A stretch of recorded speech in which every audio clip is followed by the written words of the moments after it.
Welcome tonight.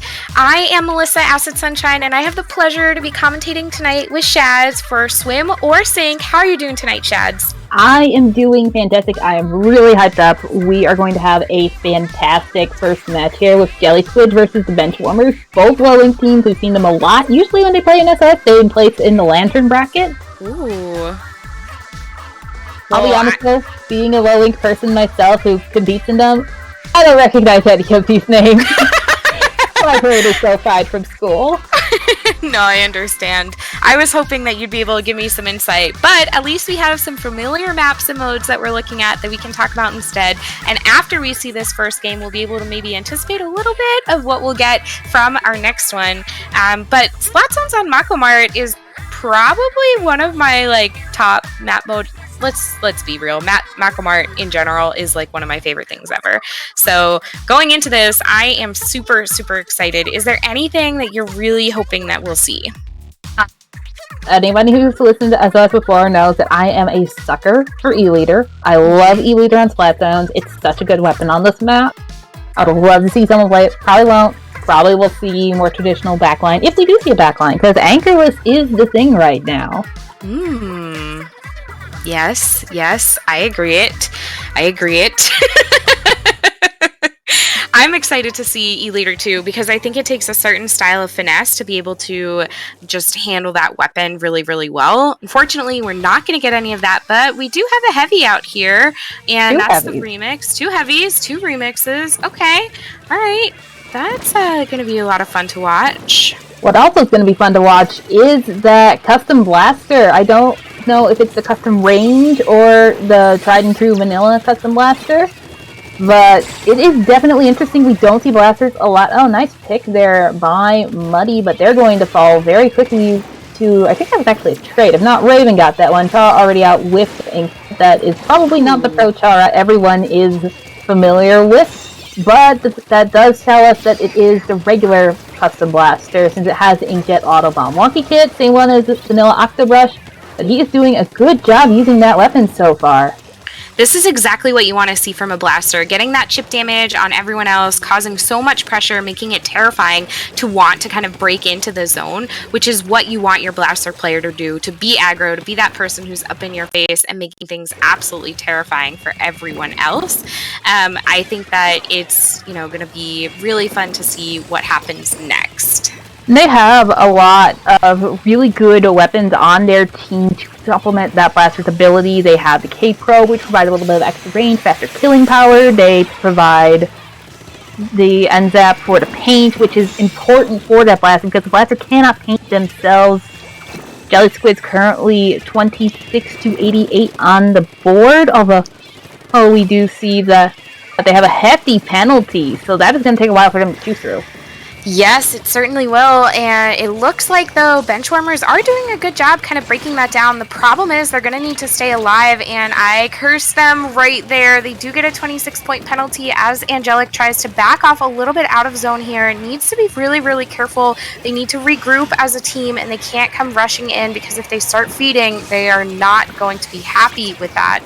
So they will continue to wait for the prime opportunity to break into this zone, and as they do that, that penalty is chipping away on the Jelly Squid side.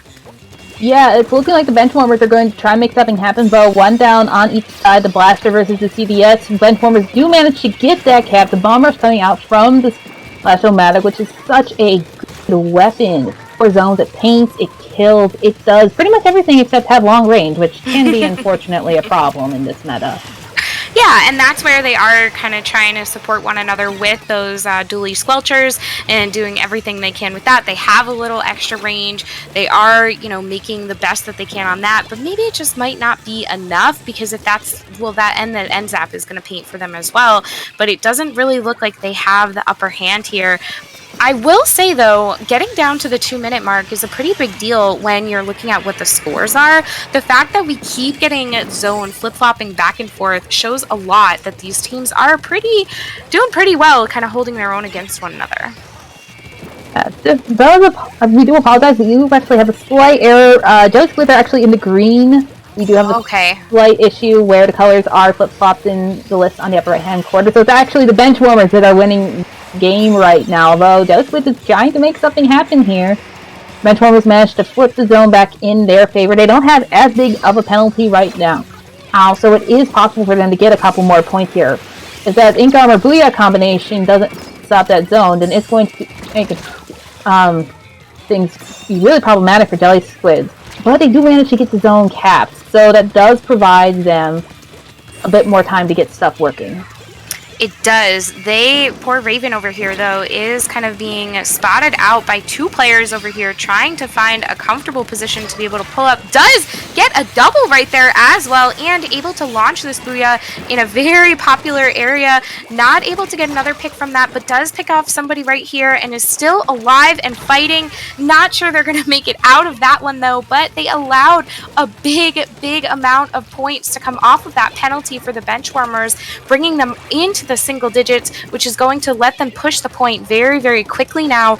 They have like almost half a minute left here that Jelly Squids has to do something to be able to break in. The Booyah is going to help, but not a lot when no one's in zone. Yeah, but two do go down on the side of the Benchwarmers, so it's looking like the zone is going to flip back in disfavor of the Jelly Squids. Unfortunately, the Splashmatic did get taken out when they were trying to push in with the three specials, the Armor, Booyah. Oh, and Raven going down there to the Remix. Very good pick there. Raven has been giving them a lot of problems. Yes, and even as Raven respawns, the timer is going to have a tough time with this. We really need Jelly Squids to focus on zone as much as they need to try to stay alive. If they let this zone swap over, we are in overtime, and it's not going to be long before the game is over and Benchwarmers will take this first one. But Jelly Squids don't have a long way to go right now. They're at 13, 12, 11, 10. That is the lead, and that is the end right there.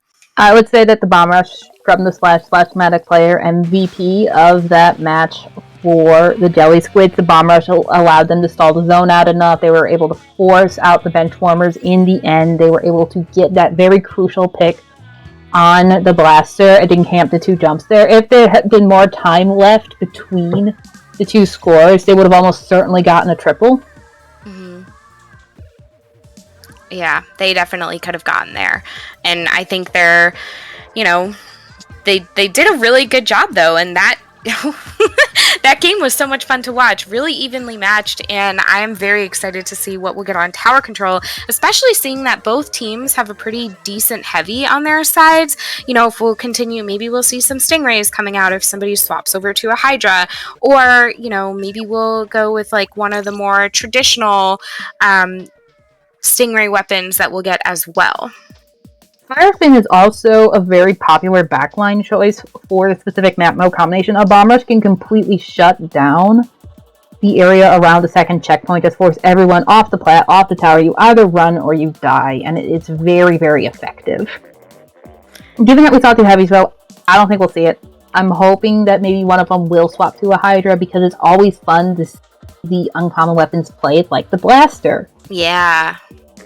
And we had such good blaster play earlier that I think we'll get that back as well. Chara did a really great job holding on to that, being that aggro that we really need to see. And for tower control, it's so important to have a weapon that can cause some of that chip damage, stand below the tower pretty far away, and just kind of pick off anybody who might be on there to allow, you know, for some of the other teammates, maybe they could get a little bit and maybe they only need one direct hit, but all the rest of that chip damage is going to cause them to be splatted. So that's really what, you know, they need to focus on. I'm really excited to see more of that too, because it was so much fun to watch.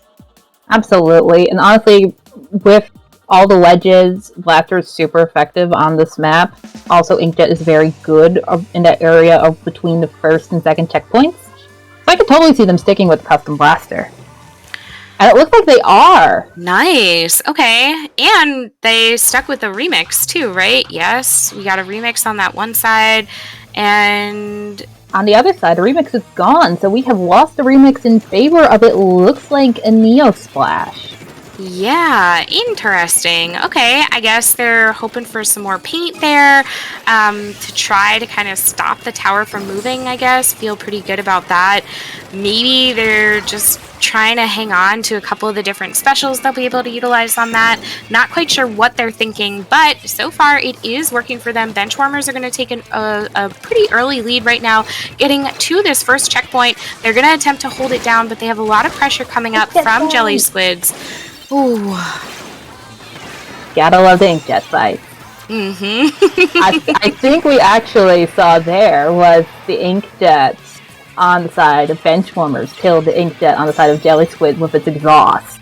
Oh my gosh, is that what? I think that's what happened, because they kind of got stuck over one another, and it's really kind of hard to hit directly below you in an Inkjet, surprisingly enough. It definitely is. It's one of the reasons I can never play that special. That is a move. This is really, really interesting, though. I really loved what they did when they were at that checkpoint. They knew that they only had kind of 1 second they needed to hold on it, and the player on Benchwarmers who was sitting on that backed off the moment they saw a jump coming in and let the other teammate kind of jump in to take that checkpoint for them. They're continuing to push this forward. Wow. Push this forward as some rain comes in and the Booyah Bomb not quite in time. They do get that second checkpoint. Wow, this pressure is amazing from them. Yeah, I think really what is benefiting Benchwarmers here is the fact that they have more paint. They have the Neo Splash, they have and both of those output a ton of paint, and that's what the Blaster really needs to thrive. So the Blaster is going to be very, very effective. We do see that the Blaster is an Inkjet right now. Looks like he's going around to try and get the remix. Unfortunately, his jump is going to get camped. So he will die, but Benchwarmers also touched the third checkpoint. That is a very safe lead on Anchovy Tower, in my opinion. Really, you want to get to the second checkpoint and break it. So getting to the third one is fantastic. I agree. I think you almost need, like, pretty much a knockout in order to be able to kind of cinch this one from here. Because even if they are able to get to this third checkpoint, the opportunity to be able to break through that with the time we have left and the amount of pressure that the Benchwarmers have been putting on the Jelly Squids is going to be a huge challenge. I mean, I think they're up for it. They're going to try to do it, but they need to be able to stay alive in order to push into mid long enough to get there, and it doesn't quite seem like they've been able to outswim a lot of this ink you're talking about. Yeah, really, it's just wreaking havoc on Jelly Squid's ability to push in. The bomb rush coming out now to clear out the little ramp area by the office, by the arcade. That is so crucial for Jelly Squids to hold on to do go down on the side of the Benchwarmers. So it does look like that their push here is going to come to a brief pause, if not a complete end. Two more are rushing back in to see if they can extend it a little bit. The two who die for their troubles, so that is probably going to be end of push. So let's see if Jelly Squid can actually get something going, because they really need to move. They only have 1:30 seconds left. They absolutely do. I think this rain is going to help, potentially. They just need to be able to get it into the best area for them, and I don't see that it has come out yet. Maybe I missed it. Or they went down, but they're not really able to move it that far that they want to. There's the rain. Because they don't have enough ink just yet. So they can't push ahead of that tower. They can't allow somebody to help the tower rider kind of stay as safe as possible. And so Benchwarmers is going to push this right back. This is a mid game right now. That's all that Benchwarmers needs to do. They need to just keep tower in mid. As long as they do that, they've been able to cinch this victory, and they don't need to create much more pressure than what they already have.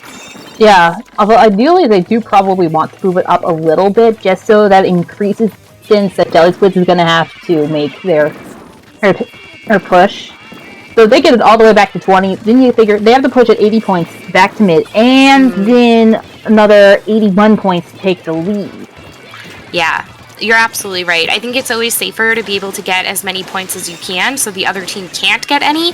In this case, even if they are able to get this to mid, it's going to be so much work to get that through. That's such an open space. The opportunities for flanks are huge, and even with shots like that, you just don't really have enough of the ink for them to get through all of this yellow that's right here, and all of that pressure that's going to come from all the rest of the weapons that Benchwarmers have been exhibiting so far.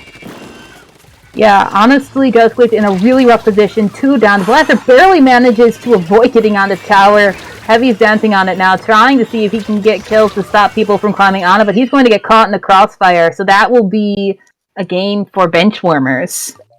Very nice. This is shaping up to be a pretty nice set so far. I'm really excited to see what they'll be able to do from here and what's going to kind of go on.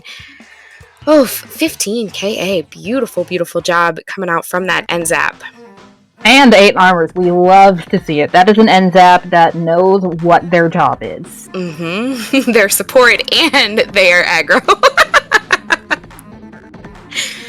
So Climb Blitz on Piranha Pit, though, is going to be pretty fun. I'm very excited we get to see it. No secret, this is my favorite mode. I especially like when we're on Piranha Pit because the map is so wide, it's so vast. There's great opportunity for everybody to be kind of changing things up.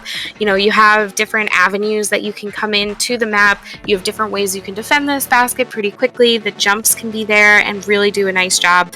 I think it's another really good map for a Blaster as well, so I'm looking forward to seeing that come back too. Yeah, I fully expect her to stay on a blaster of some sort. I could see him swapping to maybe a Grim Range, since Inkjet, don't know how effective it is on this map in particular, when you have something like Tentamissiles that... I mean, if nobody's around your Inkjet, then that really limited effectiveness. If you have Tentamissiles, you can waltz back to your basket, pop them, and you can hit anyone from anywhere. Very true, very true. You can also potentially cause just such havoc for anybody who's trying to, move throughout ink with a football. Those missiles, even if they aren't aimed exactly at one person, if they're kind of spread out and they don't get any picks, they'll be able to just paint that map in a way that's going to create an obstacle course for anyone who's trying to run the power clam there. Another weapon that's really good on this map is Sloshers. Ooh, yes, so I wouldn't be surprised if somebody runs a slosher on this map to just sit up on the conveyor belts and dump ink everywhere, and, well, people just kind of have to look at you and throw bombs. Mm-hmm. And people aren't always the most accurate with bombs. That's the thing. Even with a suction bomb. Very true. Very true. Even if that has a huge amount of range as well, that's why the auto bomb can be so helpful in a lot of those situations too. Interesting. 2 gals. That's what we got out here, right? Yeah. So Shaw has swapped to a rapid blaster. I think that's the one with Inkjet on it. I'm not 100% sure. I don't know my rapids very well. We do see that both of the backlines have returned, and they've decided to go Stingray, which is interesting. Stingray, very good on this map. It is a wide map. It is a flat map. You love that for a Stingray. Mm-hmm. What I find very curious, though, is that the Benchwarmers have decided to use a Charger. So most of the time with a backline, people will specialize in either Chargers or Splatlings. It's very hard to bounce between the two. So the fact that BW has gone Charger, especially because I don't think they were the backline originally, is very interesting. It could be. I mean, I don't know. Sometimes I'm curious about those types of decisions as well. Like, what's that decision in VC? You know, is it like a, hey, let me play this because I know I can do a really good job? Or is it like a, I just want to stretch this and feel good about something, or I want to try my best? Like, I don't know. I always am kind of curious on what that thought process is. But right here, we do see that Jelly Squids is able to get one power clam in. I think Diamond is going to be able to get the second one in.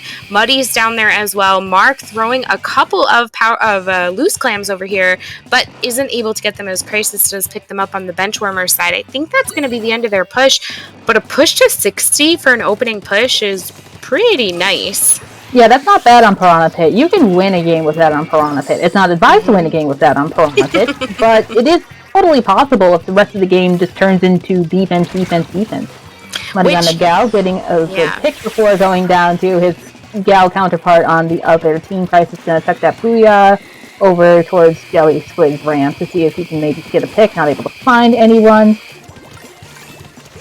And it looks like right now they are just going to kind of take their time and make sure that they are in a good position here. Crisis only has 6. Raven does have a power clam. There are a couple of loose clams off to this right-hand side as well that Crisis may be able to work out and pick up off to that side. But Raven needs to be able to get close enough to pop this power clam in the basket. They got it this way from under there. They will go ahead and launch that in, and they get that first break open. But Chara has a couple power clams and was stuck in that inkjet, loose clams, unable to get them in as that push is ended, and a couple of Inklings, Octolings, Squid friends go down.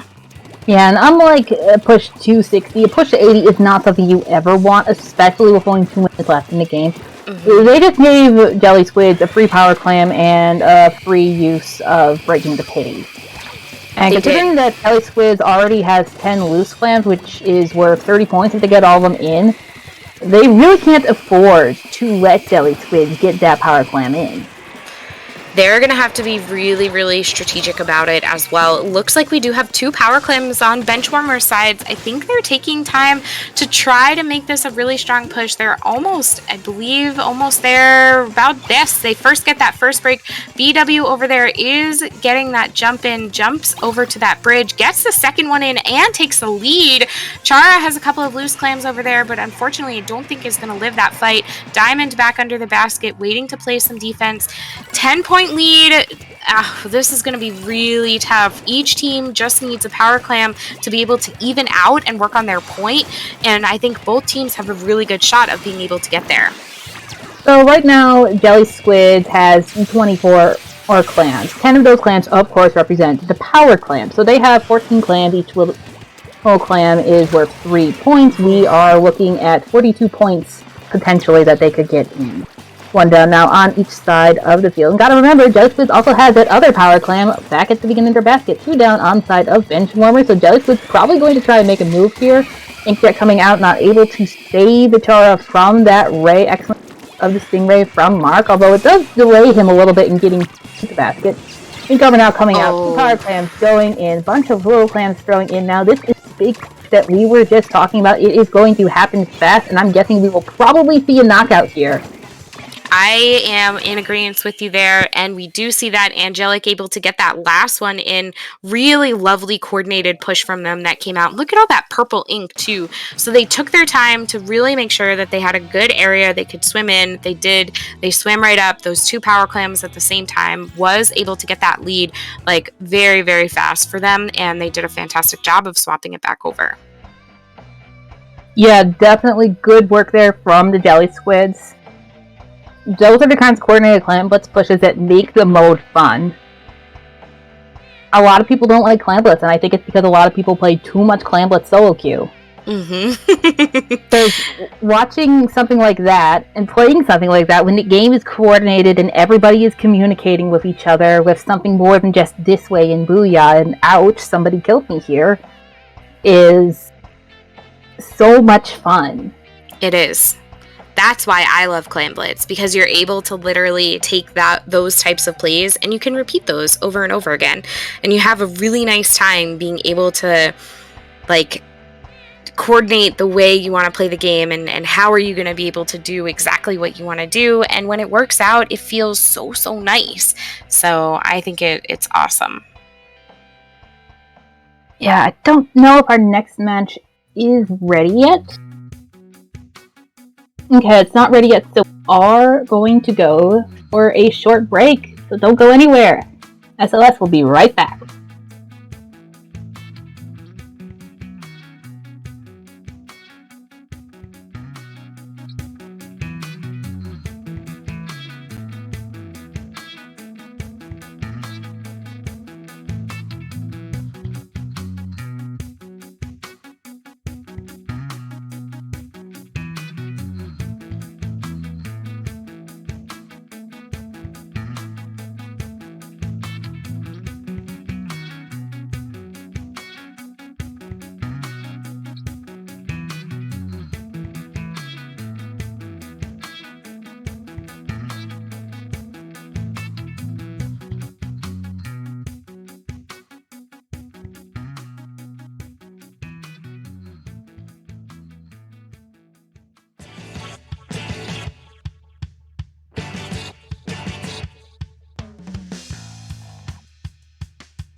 Hello everyone, welcome back to Swim or Sink 41. I'm Sheds, joined again by Melissa, and for round 2 we are bringing you Last Resort versus Sekiznaga, which I believe is how you pronounce the team on the left. I'm hoping that's how you pronounce the team on the left. I'll go with you because I'm not totally sure, so I will defer to you. Sekiznaga sounds like a good plan unless we are corrected somewhere, in which case we will correct ourselves too. But I'm excited to see them. I like their 8 times, or I don't really know what that symbol is, but I really appreciate that. That's kind of cute.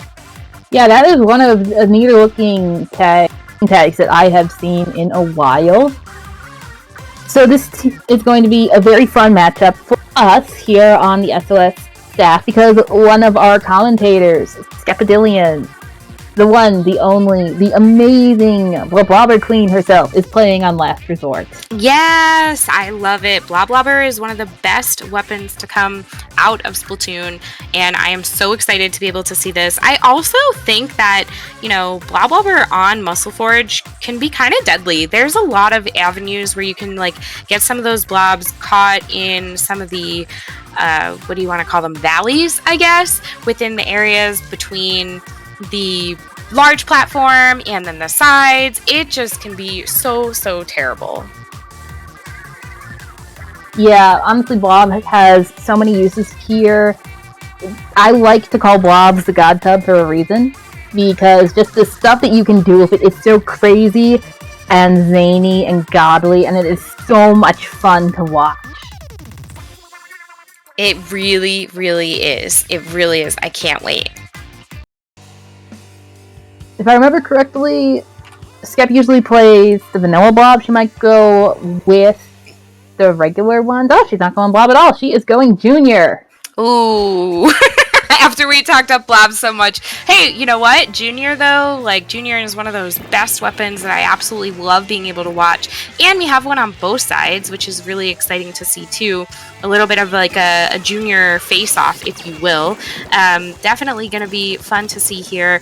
And Rainmaker is one of my favorite modes, I think, because, like, similar to the chaos that we were talking about earlier with Clams, Rainmaker can also be really chaotic and very, very quick. As we are getting this Rainmaker coming up off this side, Edward able to take them out, though, and does stop that push as it came up the ramp. 47 is not so bad.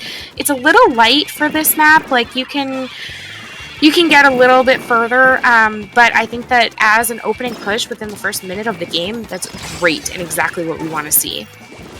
Speaking of juniors, Edward is running the junior for Last Resort, and no, not for Last Resort, for Sekiznaga, and they got a beautiful double dare to stop that push. Also, I see a camo tent, which makes me happy. Camo tent is definitely a specialist weapon. So few people run it in the community, or tent in general. I can think of two off the top of my head, those being Yuma / Swisher and Turtle. That's it. 73 push for Sekiznaga. Not a good push at all. 2 going down on their side, but 3 going down now on the side of Last Resort. So Sekiznaga is going to get a good push after all out of this. I spoke way too soon. Yeah, but this is exactly what I mean. Like, the chaos of this can go so quickly. You know, we were able to get that tent like you were talking about earlier, able to turn that around and push it a little bit. Edward does pick up the Rainmaker and moves it a little bit further, but you know what? 15, that's 15, right? We were talking about math earlier. 15 points is going to help. They did bring it back to mid, and they're going to push up on this right side, I believe, as they're trying to go directly down that right-hand side path, and we have Wasted in this mid. Gonna, I think, perform some distractics over here, trying to keep the eye off of the Rainmaker carrier and allow for some above assistance in getting some splats here. He did a good job getting the member of Sekiznaga that was targeting the Rainmaker. Oh, unfortunately, they are going to get taken out by the Kansas Splatter shot on the side of Sekiznaga. That's 2 down for Last Resort versus 1 down on the side of Sekiznaga. They're going to paint the map green again. Really nice job here doing that. And, you know, we were talking about missiles a little bit in that last set and how much pressure they can cause, how much ground they can cover to paint as well. And I think, like, using them on this is, because it's a smaller map, is going to make it a lot harder for anybody to choose a different avenue once those missiles touch down. It's pretty close game so far. We do have only 32 and 47 separating here. I think that Sekiznaga is going to wait and bide their time a little bit until they get a little more coverage over on Last Resort's side before they attempt to push this Rainmaker, but I think that's what they're setting up to do here.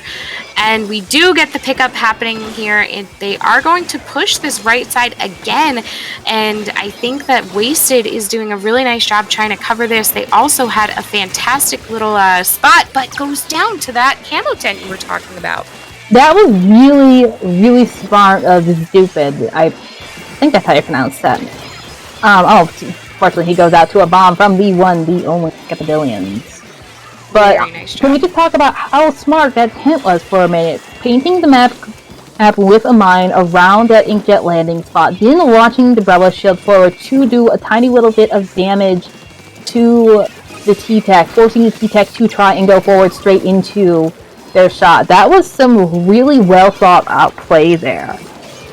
It certainly was. I think that's what you need to be considering too. Like, how are we going to utilize all of the avenues of torture, I guess, that they have available, and using those mines, like you said, I think that was really smart.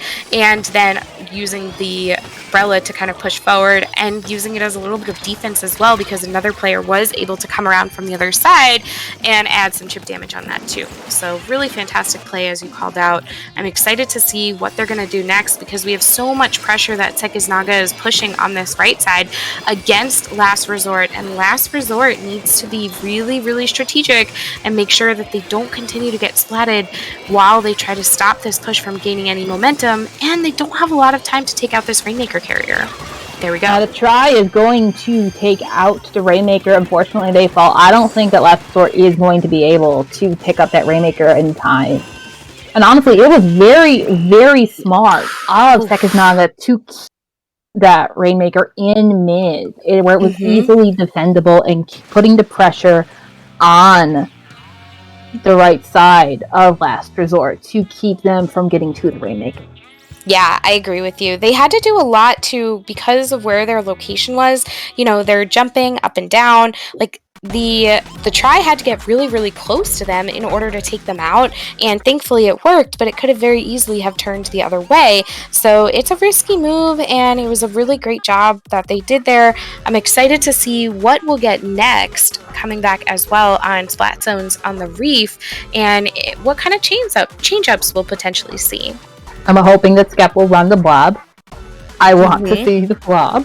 I do too. I think that Last Resort will keep the splash, keep the try. They're both very good weapons. They might swap to armor try. Theoretically, if Skep does swap off of Junior to blob, they do lose that armor. And armor it's really seen as a must-have in this meta. I would imagine that they will probably, if they swap Skep onto the Blobber, they will probably swap somebody else to an armor weapon. Meanwhile, on the side of Sekiznaga, I don't know. Tent can be very useful here, but Sekiznaga also is doing a substitution, which makes me think that they might have swapped the Tent umbrella out. Could be. Certainly could be. We'll see what they decide to do on this. I think Tent Umbrella does have its place on this map too. If you're a really good tent player, you can play it pretty well here. But I would love to see Blobber come out.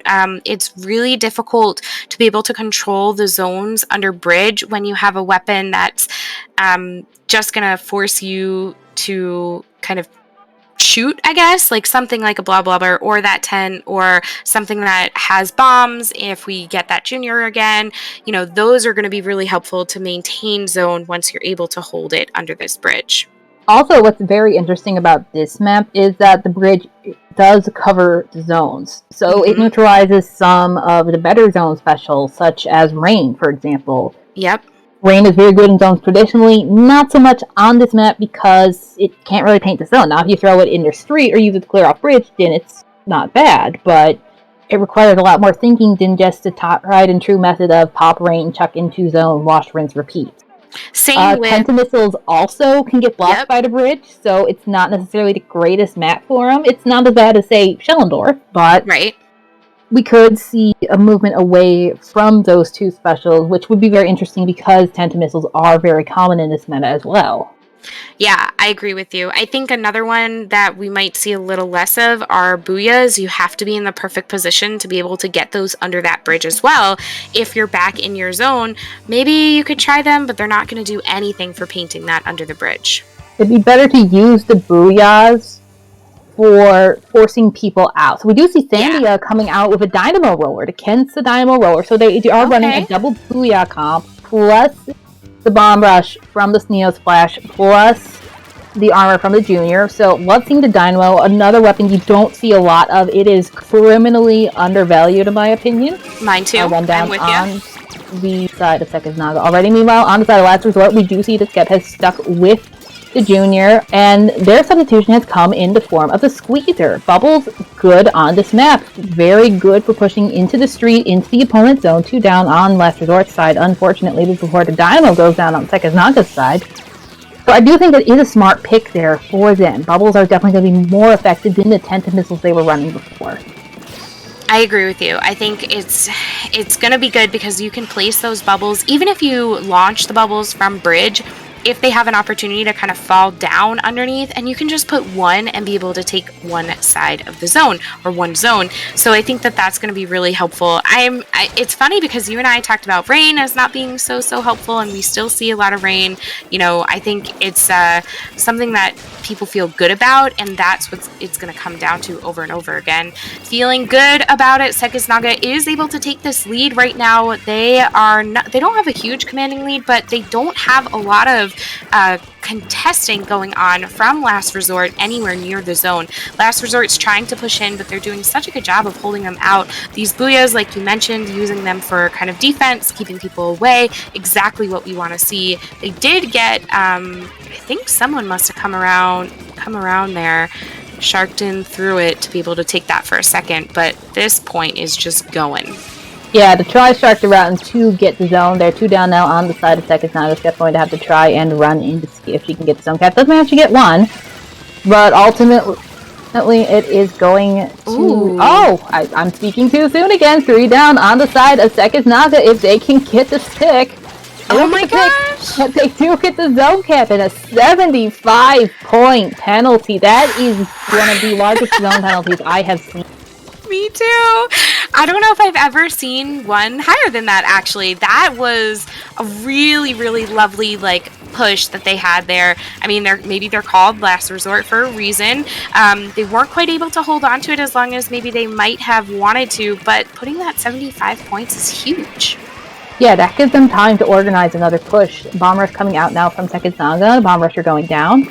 But the Dynamo is back in that power position on the bridge again. It is very hard to approach the Dynamo from up there because of its range, because of the curve. You're going uphill straight into a Dynamo's flicks. That is never a good thing. Tri-Saucer getting pinned in a corner there by the K-Pro, and I think it was the Splash. Could have been. It's just, it's really interesting to see, though, Sekiznaga, when they have control of zone and they push up so far, you know, they're all the way in this pit and just causing so much pressure on Last Resort that they just don't have an opportunity to kind of come out of spawn at that point. So they did a really nice job holding that down and taking control of that zone once again and just holding on to it as long as they could. That right there is textbook how you play Reef Zones. You want to get the zone, and then you want to complete that lockout. Most teams, they just sit in zone, and they babysit it, and that lets the other team come to them on their own terms, with their specials, with Ink Tank, with a plan. Getting all the way up into their faces, into the spawn, it maximizes the effectiveness of the Dynamo because it can ledge camp, it can flick Ink up so high, maximizes the efficiency of the bomb rush, and they have the entire map painted behind them, so if they need to retreat a little bit, it's no big deal. They can get the Dynamo back to the bridge in that power position where it's very hard to approach it. They can get the left and right trees covered so that way nobody can sneak around to it. Honestly, just textbook. Very well done there. Really, really was. And it's the exact type of, you know, zones we want to see on this map. We want to see it played like that. We want to see, you know, what they're able to do with it. So I am very, very excited to see what we get on Tower Control on Manta Maria. I have to say, I really love Manta Maria as a map. I dislike Tower Control as a mode. So I think these two combine are sort of this like, ooh, Manta Maria is going to be so much fun to watch, but it's Tower Control. How do you feel about it?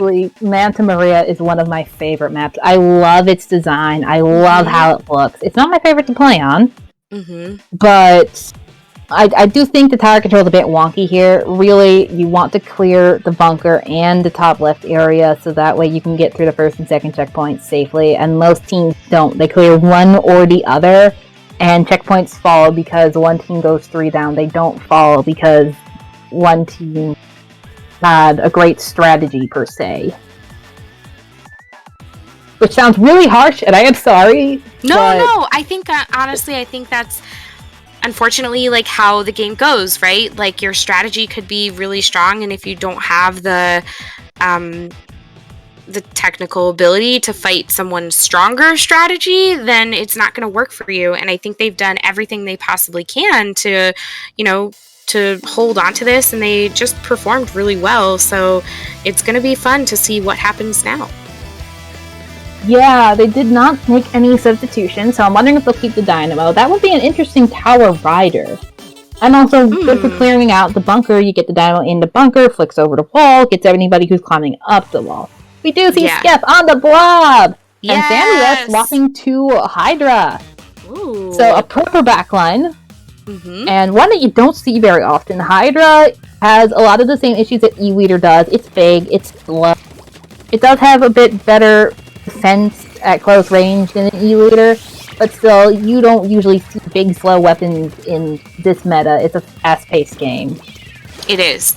It's always been something that, you know, you have to have a certain type of finesse where you're able to use a weapon like that. The Hydra is so specific to who can use it, and it's definitely something that we really love to see. Speaking of love to see, just as you mentioned, we do have Bloblobber out now, able to use the blobs to their ability, best of their ability in that street, which is exactly what you want to do. Also, kind of throwing them onto that tower. Unfortunately, Sandia, with that Hydra we were talking about before, was causing a lot of pressure and forced Skep to back off a little bit. Waste doesn't quite get that trade, but Skep does end up cleaning it up, which is exactly what we want to see from some really great teamwork right there. Yeah, 2 down on the side of Sekiznaga, and it looks like one is going to be forced to jump out or trade there. No, they managed to get both excellent picks there by Sendra, I believe. That's how you pronounce their name. Honestly, a 2v1 situation like that, most of the time, best you can expect is a trade. Sendra managed to win that by virtue of better positioning and having the longer range as well as their skill. Of course, not to disparage their skill. No, correct. Yeah, I think, you know, sometimes you just think that, like, everything you're doing could be right, but if someone else's positioning is putting you in a place where you're threatened, and it's really out of your control, and I think that's continuing to happen for this set that we've seen so far. That was some excellent armor chaining there by Sekiznaga. We couldn't really see it too much. Full life on the side of the Last Resort. Ascendra is pushing all the way up into the spawn. They're going to have to back up a little bit. Looks like they don't fall to the members of Last Resort as they come funneling in. People trying to jump onto the tower now to try and stop the knockout. Not going to happen, so it is going to be 3-0 in Sekiznaga's favor. But well fought match from Last Resort. Really, really nice. I'm kind of curious to see as well, like, and I mean, maybe this is something you know, but how these, you know, 3-0s end up playing out. Maybe this is part of it, that if Sekiznaga goes, you know, 2-1 or 1-2 against another team, does this third game really help them that much in order of their placements? And I think having the opportunity to kind of play that one out can be really beneficial for them when it comes to who's going to be in their top cut tonight. I'll be honest, I have nothing to do with the seeding because I can't wrap my head around it. I leave that to the people that are actually good at it. If I seeded this thing, it would be horrible. Oh yeah, I'm with you. Trust me, I'm right there too.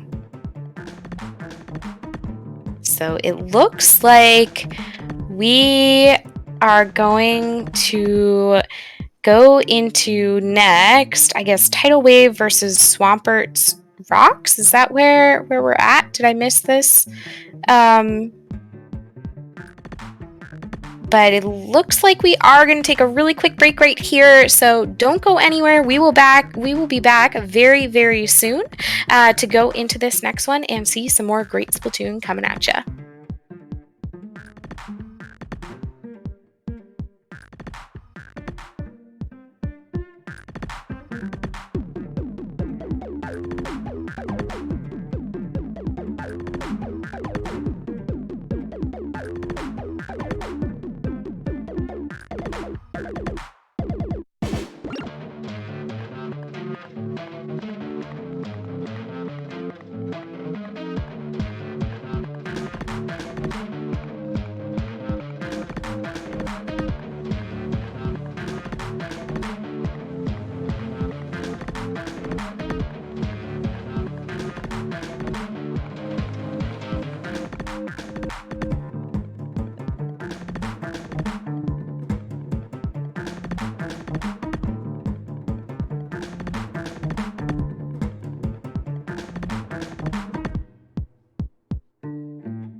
And here we go. We are back. Tidal Wave versus Swampert's Rocks. This is really fun because we have a lot of. I'm sorry. These are some names that I've recognized from like my early days as a TO in Splatoon. A couple of people who I fangirled over and over and over again when I first started watching competitive play, especially Lily and Pika. Is that Pika 4K? Because definitely. I hope so. Yep. And Keen and Swampy are both locals to me, you know. Keen's not playing? Okay, so, you know, but even still, seeing on here, you know, Pika's not playing? I'm trying to follow, and I'm sorry. I'm missing what you're saying. We have the Magic Streamer Bank confirming that Pika 4K is not playing. Okay, thank you. Bad roaming hours. As of right now. Okay, so we shall see for sure, but what I'm trying to say here is it's going to be really fun to watch these teams go up against each other. We have another great Clamblitz map coming at you. Humpback Pump Track, this is where it's at. This is literally what you want to see clams on. I will be honest, I hate Humpback Clamblitz. Really? Yeah, I have just never felt comfortable on it. That's why I love it. I have tried so many weapons on it. I have tried Vanilla Charger, Kensa Charger, Firefin Charger. Not in that order. I tried the Firefin first. Regular Splatling, Remix Splatling, Bamboo, Swiffer. I have tried so many things and I can't get comfortable on it, so I don't really like this. There's one weapon I did not try. The Heavy Deco Splatling, which we never see because it is considered the worst of the 3 Splatlings. Well, we will see what Flume can do with that, and if that's something that we'll get some exciting clams play from it here. Of course, we do have Lily, I believe, on that junior. This is the seminal junior player that you want to see every time. This is who, in my opinion, has put the weapon on the meta for us. Swampy right now doing a really nice job kind of staying alive, being careful of those missiles, but unfortunately does go down to a little bit of that splashdown with wings off to the side here. Lily getting that first break with a power clam, has a loose clam that might also be able to utilize some of these that just spawned off to that right side. Does pick up a clutch there, has 6 at the moment right now. Clouds is kind of guarding this out, but Lily decides to take this up road and get a bunch of loose clams in. Really nice play coming out from Tidal Wave right now. Yeah, a push to 32 on this map is huge. This map, can be so easy to defend on, especially in the case of Tidal Wave. You have the Kensa machine, you have the Slosher, which is really good on this map. Important to note that Swampert's Rocks is running Sloshers. But Tidal Wave has such a great comp for defending. They have the bubbles, they have the wall to constrict that area around the basket. They have the missiles to force people away. They have the splashdown to drop off the plat straight down into Chaos Zone. Bubbles coming out now from that aforementioned Heavy Deco. Lily's going to try and come in and see if they can get another clam in. Unfortunately, they are going to fall. KO going down now, as well as Wings is going to come in, pick up the clam where Lily dropped it, and toss it in. And Magic coming around on the side. I don't think Swampert Rocks knows that they're up there. They certainly do now, but Magic need to get a couple more of those little clams. That's exactly what you want to see for a push like this too, because it was just light enough that it doesn't cause a huge penalty. Less than 20 points is the type of penalty that you do want, because it means right away if you get one clam in, one power clam in, you're breaking your basket, and you're also going to be able to allow your point to go down. Looks like someone did attempt to throw one over there, and I don't know if it's going to make it. Oh, nice with the save. Lily coming in clutch, able to get that as Magic down here, throwing in a lot of loose clams before Clouds takes them out. Lily can get this last clam in. Oh. Lily is cracked. Yep. Lily is amazing. always, always. This is exactly how you want Clam Blitz to be played. How can you not like that map for Clam Blitz? I'm a backlighter. And a hilly map. Get me out of here. And, you know, one of the reasons I like it is because it is kind of a small map, and I like that you can get from one basket to the other very, very quickly. And I think that's one of my favorite things about it, so I understand how a backliner would be less comfortable with that. So I completely get you. Yeah, moving on. Sturgeon, Shipyard Rainmaker. I expect KO to swap over to Charger. He is mainly a Charger main by trade. I understand why he went with the Explosher, since it is Humpback. It is a great slosher map, but I would expect him to go back to Sniper here. I could see that. Yeah, I would agree with you. I think Sniper is going to be kind of what you want for this. There's great perches available on this map for anybody who does have the ability to, you know, use their range, be really powerful with it, and just kind of hold their own. So I'm really, really excited to see what we're going to have here, what we get from this, and I can't wait to get into this new one and see what everybody chooses to go with. Looks like we're getting some extra time discussing some different things they might play. And honestly, that's smart. There's a lot of pressure on teams in general, I feel, to just ready up, click, grab your next weapon, go, boom, boom, boom, get as many maps done as possible. But if you really stop to think about what you're going to do and talk it over, okay, this person goes here, this person goes there, this person is going to go top right, this person is going to go to snipe, this person is going to flank around underneath the bridge and pop up and scare the backline. Mm-hmm. I think that's really smart, because then everybody is on board and has a plan in their mind right away, instead of just, oh, well, game starting, pick a random direction and go for it. Exactly. I think having those plans is so important, and being able to kind of hold on to what you can, even if your plan doesn't go exactly the way you want it to, just knowing that you do have it and what you're looking to achieve is really, really important for this. And sometimes that requires a little extra discussion on the team side, and being able to pivot when something doesn't go right, having a backup plan, all those things are what makes a good team. Yeah, and given how fast Tidal Wave moved with Rainmaker, I expect him to move just as fast with Rainmaker. KO going E-Leader. Now, he is a big E-Leader proponent. I'll be honest, I was not expecting him to pull out E-Leader for this. I was expecting him to pull out E-Leader for the next map. Yeah, I mean, I think we still did get that range, I guess, that you were looking for, you know, that backline player who is going to be able to cause a lot of scare tactics, if you will. I've seen E-Leader personally, and I get terrified, so I think that it's going to be a big help here. We do get Magic picking up this Rainmaker. Lily is heading the charge here, kind of holding it off. Wings pushing a lot there. Lily unfortunately does go down right there to Clouds, and that will be the stop of the Rainmaker. But I don't know, Shads, a push to 18, that's amazing. 18 is exceptionally good on this map. This is not your Rainmaker a la Black Belly Skate Park where nothing is safe unless it's knocked out, and even then something could happen crazy with the netcode and maybe set you back to 1. Mm-hmm. It is so hard to get it all the way up past 20. It's hard to get it to 20. Honestly, on this map, I would consider like maybe 30 to be a relatively safe lead.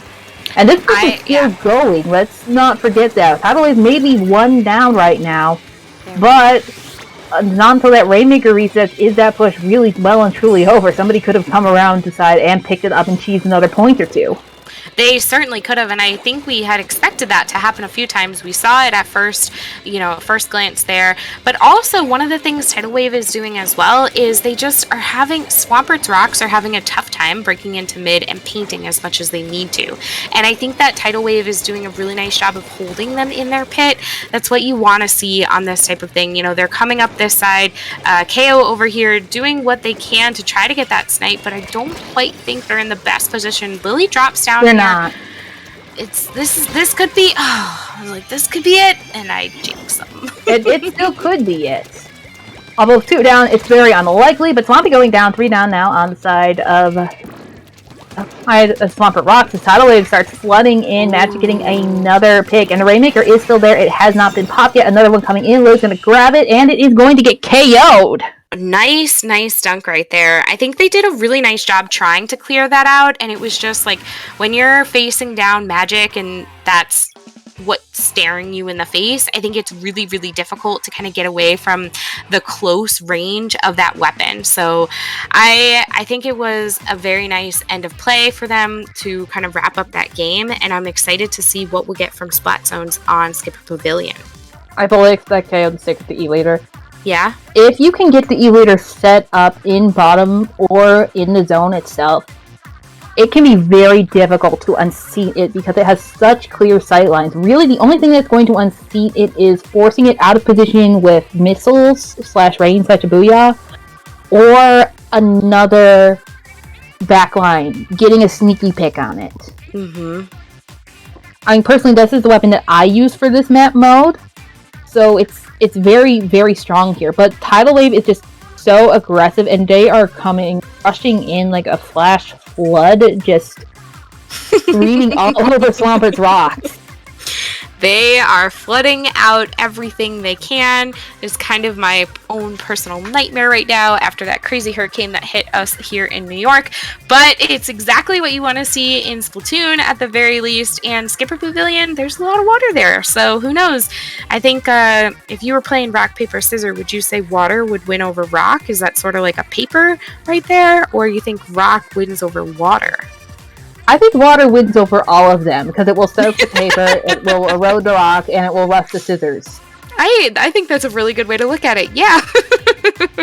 Really, right now, what Swampert's Rocks needs to do is to bring in a Pokemon reference. They need to get somebody to primal their Groudon and just evaporate everything. So what you're saying is they need to bring the heat is what we need. Yes, and a lot of it. Yep, I agree. And I mean, if anyone's going to do that, land in here, you know what I mean. Yeah, I think Swampy can do it. I think this is like what they're looking at. You know, just needs that opportunity to turn up the dial, bring the temperature up to blaze. I don't totally know what I'm talking about anymore, but it means we're getting into the match and I don't have to continue that thought. You're hoping for a flaming hot battle here. Will Swampert Rocks be able to stand up to Tidal Wave, or will they get washed away? KO with the Respawn Punisher, E-Leader, Clouds going with the NZAP, Hydra on the Kensa shot, and then Swampy flopping over away from the T-Tech to the Kensa Gal. Meanwhile, on the side of Tidal Wave, we are keeping up the Tidal Wave of Ink with Lily on Junior. Wings going back to that Kensa machine that did so much damage on Glambless Humpback. Their backliner, Bloom I think it is going to use the remix, KO being forced to jump out because of the aforementioned Kensa Slosh machine. And then finally, their last member is going to be on the tried and true Kensa shot. I think it's a really nice, I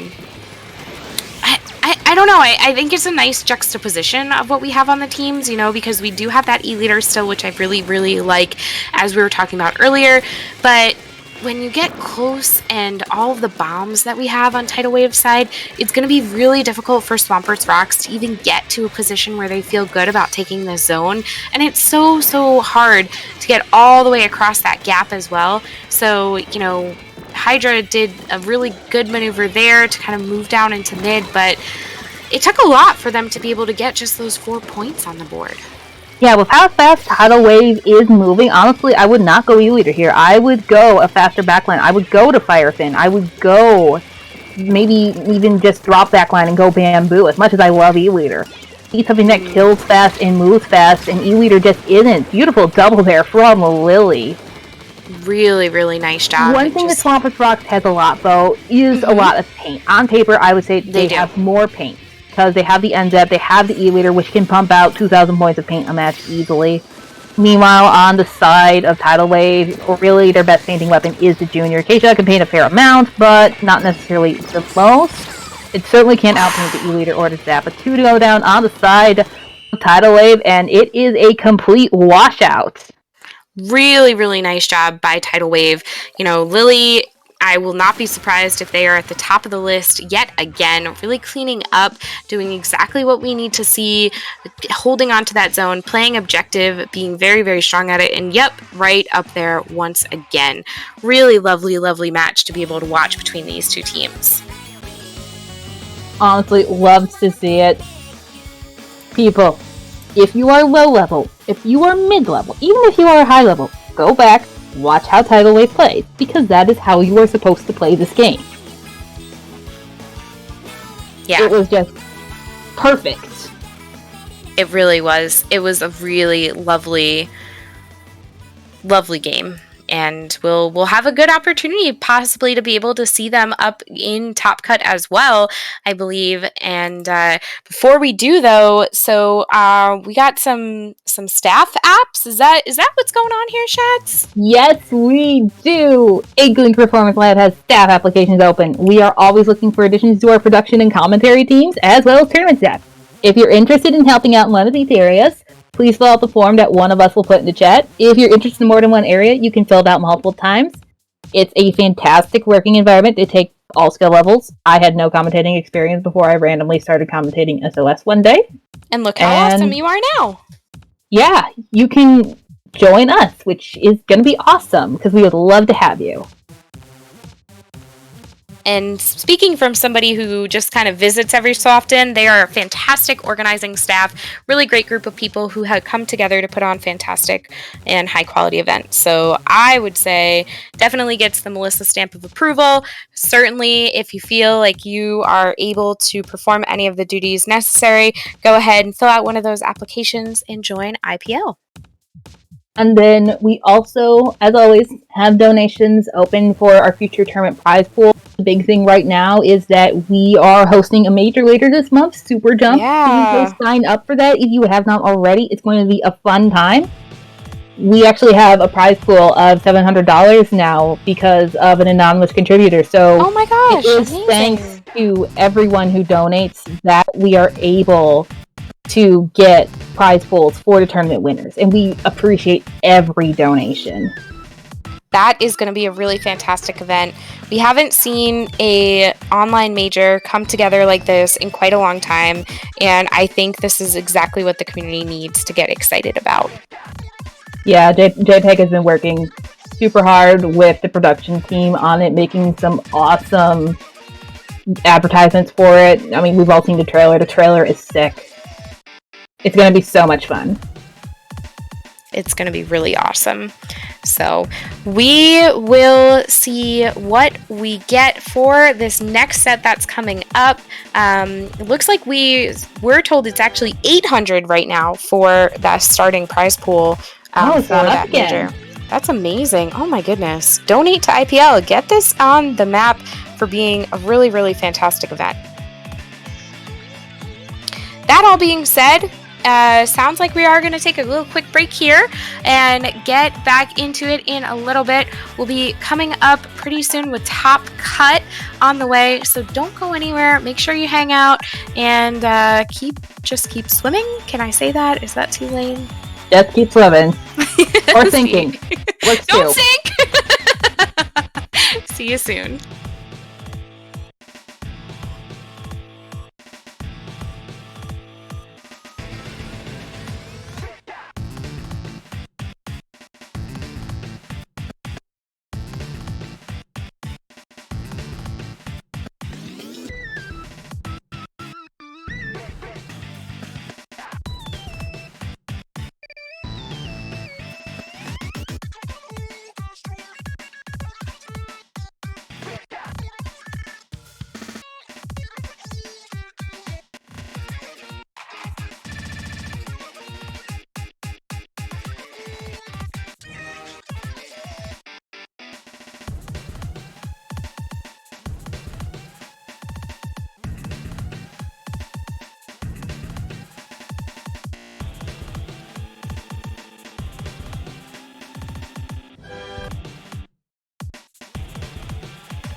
Welcome back, welcome back. We are going into our top cut right now. My name is Melissa Acid Sunshine, and I have the pleasure today to be working with Shads. How has it been going for you so far? We've seen some really good Splatoon. What are you looking forward to in this one coming up here, Shads? Okay, so Luau is a team that IPL has known and loved for years. We have seen Luau go from being a low-link team that didn't really make the bracket, to making the bracket, to winning, to getting banned and graduating and growing up, and we're very proud of them here. Aww. And meanwhile, on the other side, I see Rhythm, who is this really cool Saucer player, and I see Yuma, Swisher, Mr. Tentabrella himself. One of them, the other one being Turtle. Mm-hmm. Okay, all right. So it's gonna be kind of a fun time. We're going into Tower Control and Inkblot Art Academy too. So we have like one of the quintessential Splatoon 2 launch maps right here for Tower Control. It is gonna be so much fun to be able to see this going in here, and yeah, we'll see what happens. And I see Yuma on the tent, the camo tent. Triple Object Shredder on GTAB's side, which is interesting. Usually you think of that as a Rainmaker and to a lesser extent Clamblitz Clamblitz ability, especially when the baller meta was popular for Clamblitz. But I like it. It's going to rip off armors very quickly. 2 down on each side of the field. We have Nisha on the NZAP, the classic armor weapon right now, along with Junior. Meanwhile, on the side of Luau, so nobody's ever seen anything about Luau before, which I'm hoping that people have, because we do love to feature them here. They don't always run both meta of comps. Up until recently, they had a Dynamo player on their roster, and we can see that they also are running an NZAP. But it's the missile one. The one that a lot of people kind of look at and scrunch their noses at, because it's, this kid's got auto bombs. We don't like auto bombs here, which is a lie because we love auto bombs here. I was gonna say, auto bombs have their place, they have their space, and I think this is an NZAP that I tend to pick too, because I like missiles as well, and especially if I'm playing with someone who's gonna, get armor much faster than I can potentially, then it's going to be something where, hey, I don't need to aim, I'm just going to toss some bombs and they'll kill someone for me. Sure, I'll go for it. So I'm excited to see so far what we have. I like also, I will admit I don't know Luau all that well, but I like being able to kind of watch what they're doing so far. Look at this little mysterious bit of comp here. The Dapples are some of my favorite dualies ever. So I'm really, sorry, not Dapples, Tetras. Yeah. So I'm really excited to see those here too, because I really like watching them play. Yeah, Tetras are very fun to watch. Much like the Tentabrella, they are a sort of specialist weapon. Not many people run them well. One that comes to mind is Ali Arcanagon of the Crusaders. But Kami also is very, very good with the Tetra, so I'm not surprised to see them playing them here. Surskit getting a very good pick on that C-Jet. Rhythm going down to Surskit as well. Now 3 down on the side of GTAB, as Yuma is the only one alive. He is in mid. That is not a good position for him with 2 frontliners charging his way, and down he goes. So back to spawn for him. This is an ink bath going on right here. We are getting, splats left and right. Finally, it looks like Luau has a coordinated push going on here. They are pushing through. They got through that first checkpoint, and they're pushing up to the second one here. It looks like GTAB is taking their time to come out of respawn. They are going to push a little forward, but not before Luau is able to sneak that lead in from them, which is exactly what they want. It's not a huge lead though, and honestly on this map, 56, not gonna cut it most of the time. Kami's gonna shark over there on the left, maybe they can pick up a really sneaky splat on someone, possibly going after Rhythm here maybe? No, looks like they're gonna stay there. I like that Autobomb that kind of popped up right there and was like, oh yeah, I'm here, and unfortunately did call them out and forced them to kind of get taken down there. And we're in a little bit of trouble for Luau. We have Rhythm who moved up, but getting that cancel in air is clutch. It's exactly what you want when you're face down with that splashdown. We are getting GTAB has been able to move up a little bit further yet again. Mish still holding down this checkpoint. We get another jump in. Are they going to be able to do it? No, Cannon does jump on. Even if they are able to push back forward to that checkpoint, they have to start over and take the whole time, which is really unfortunate for them. Yeah, they did delay it though, which with only a minute left on this map, if you have a good enough defense, you can easily stall it for a minute, and getting it to 46 can be hard. Especially, you gotta remember, GTAB has that Stingray, and it's the C-Jet, so it will get the Stingrays fast, even if it goes offline. Luau does not have armor. The best thing they have to displace that Stingray is the Booyah Bomb, which is coming out now, so it's going to be hard for Type Moon to get another Booyah Bomb, especially with two going down, or the N-Zap with a missile stem. But they're going to pop the missiles right now, so they're going to have to get missiles fast if they want to have something to counter that Stingray. I don't know. This is going to be really tough. I think the Booyah was their best shot, as you mentioned, and unfortunately using it that early and then going down where they have to now start over with building up a new Booyah is going to be a little tough for them. They do get the armor popped here up from Mish and Plat. We do get one splashdown going down, but somebody's on the tower. Are they able to do it? Yes, they do get on the tower, and that is going to be the game. And that was a little bit of interesting spectator lag we had there, because Mish was very clearly on the tower and then fell off of it, and it had to climb back on it again when nobody else was on the tower. So a little bit of interesting Splatoon netcode Windows 98 moment for you there. 21 KA coming out as well. Really, really wonderful job there. Rhythm is definitely one of the best slosher players I'm aware of that still currently play the game. I would say that was some really fantastic slosher that we saw right there. Yeah, he is very much a bucket specialist, and even though he can flex to other weapons, buckets are definitely his calling, and he does phenomenal with them. Good. I'm really excited to see what we'll get from this next one. I mean, we already talked about how much I love Clam Blitz, and I cannot wait to see what we get here. It's going to be so much fun because Snapper Canal, one of my favorite maps of all times. I think it's so much fun to see the different ways that people decide to push basket here. You know, like, are you going for the traditional down mid straight across? Under that, are you going to try to take that rail? Will you come up the side and go for a flank? Maybe you carry 9 clams till you get really close and hope to pick up one under the basket. I don't know. There's so many different ways you can do this. You can also go across the jump, or you can even just ignore the rail, go past it, and go around like you're going in for a Rainmaker push, which honestly I think is safer, because if you die over the water on the rail, then the powered clam goes for a swim, and the powered clam does not like for a swim. It's very hydrophobic. The entire game is hydrophobic. Yes, it is. So it's certainly going to be a really interesting one to see. I'm very much looking forward to what they are all going to bring to the table, or to the canal, if you will. And I am excited. Yeah, honestly, I could see both teams just keeping their comps relatively the same. I'm excited to see what they decide to bring up. I think also we can see those same comps. I think they worked pretty well for them. I think the most likely thing is I think Rhythm will swap to maybe a Vanilla Bucket. Okay. Rhythm is not swapping, but we do have a swap from the backliner on the side of GTAB to a Firefin. Good choice. The wall is going to make it hard to push in through mid. It will block off one route.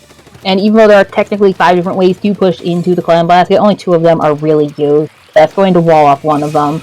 Meanwhile, on the side of Luau, we have a Kenta Rapid Blaster, we have the Squeezer, and of course the Tetras, and they do have armor now in the form of an N-Zap, so definitely a more traditional comp per se, but still keeping things funky. Oh, beautiful snipe there from DLK. Really nice. I think that was one of those moments where you're like, is someone really there? They're there, right? They're there. And then all of a sudden that snipe comes out and you're like, oh yeah, they were there. Yeah, and honestly, sniping Tetras is very difficult, even if they haven't used all of the 4 rolls yet, because you might miss time it. You might aim above their head expecting them to roll, and then they don't. So good on him for getting that snipe. Good on them. Very, very nice job, yeah. This is one of the things I really love too about Clan Blitz here is, you know, you come to a position where it's like, hey, we have a near full wipe on this team, so we're going to make our push, but the basket is so close to spawn, that push gets shut down really quickly, and we sort of flip over to who is going to be in control and who is going to be ready to make the next strong push coming out. So I think that it's always that chaos that comes kind of unexpected with the mode that excites me and watching it. So I'm curious to see how well Luau is going to be able to do this. I say that, and of course GTAB breaks their basket. Yeah, but I don't know if they're going to be able to get anything more in. You do see 2 members of GTAB are down, and even though Yuma is still up, one person is flanking him, another one is coming in. He's going to go for the flanker instead, which is smart. You chase him away to stay alive, because staying alive is important. As long as he can control that street there, he will definitely be able to keep that way open for his team. Yeah, I think this is going to be kind of a scary moment for them here. Mish does have this power clam at the ready, but unfortunately getting pushed back a little bit for some bubbles. That armor comes out. Are they going to make this push? They try to attempt it maybe. I think they were waiting for some teammates to come up and assist. Not quite able to do it. And it is going to flip back to where Luau now is causing the pressure. They need to get some points on the board here. Yeah, so right now they have 27 points, make that about 45-ish. Plus the power clams, of course. Type Moon coming out with the bubbles. He's gonna die, but they're gonna die, but 2 going down outside of low. But they do manage to get that power clam in, and Cannon is in a decent position for a jump. He is getting jumped by 2 though. Power clam is gonna come in. Cannon misses! Oh no! That's a patented Melissa move right there. That is what I am famous for when playing this game. I miss the power clam over and over and over and over again. Beautiful snipe there by LCK. Good tracking there. Sometimes tracking can be very difficult. So excellent snipe there. Mish has another power clam made, and of course GTAB has their pity clam. So they effectively have 40 points plus 21 made up by the 7 little clams that they're holding, plus however many that they're going to pick up between now and whenever they make their push, because they are going to make a push sooner or later. They have 2 specials on the line. They're very close to their other 2. All they need is a pick. And if they do make a push over here, Luau can potentially tie this game just by breaking the basket.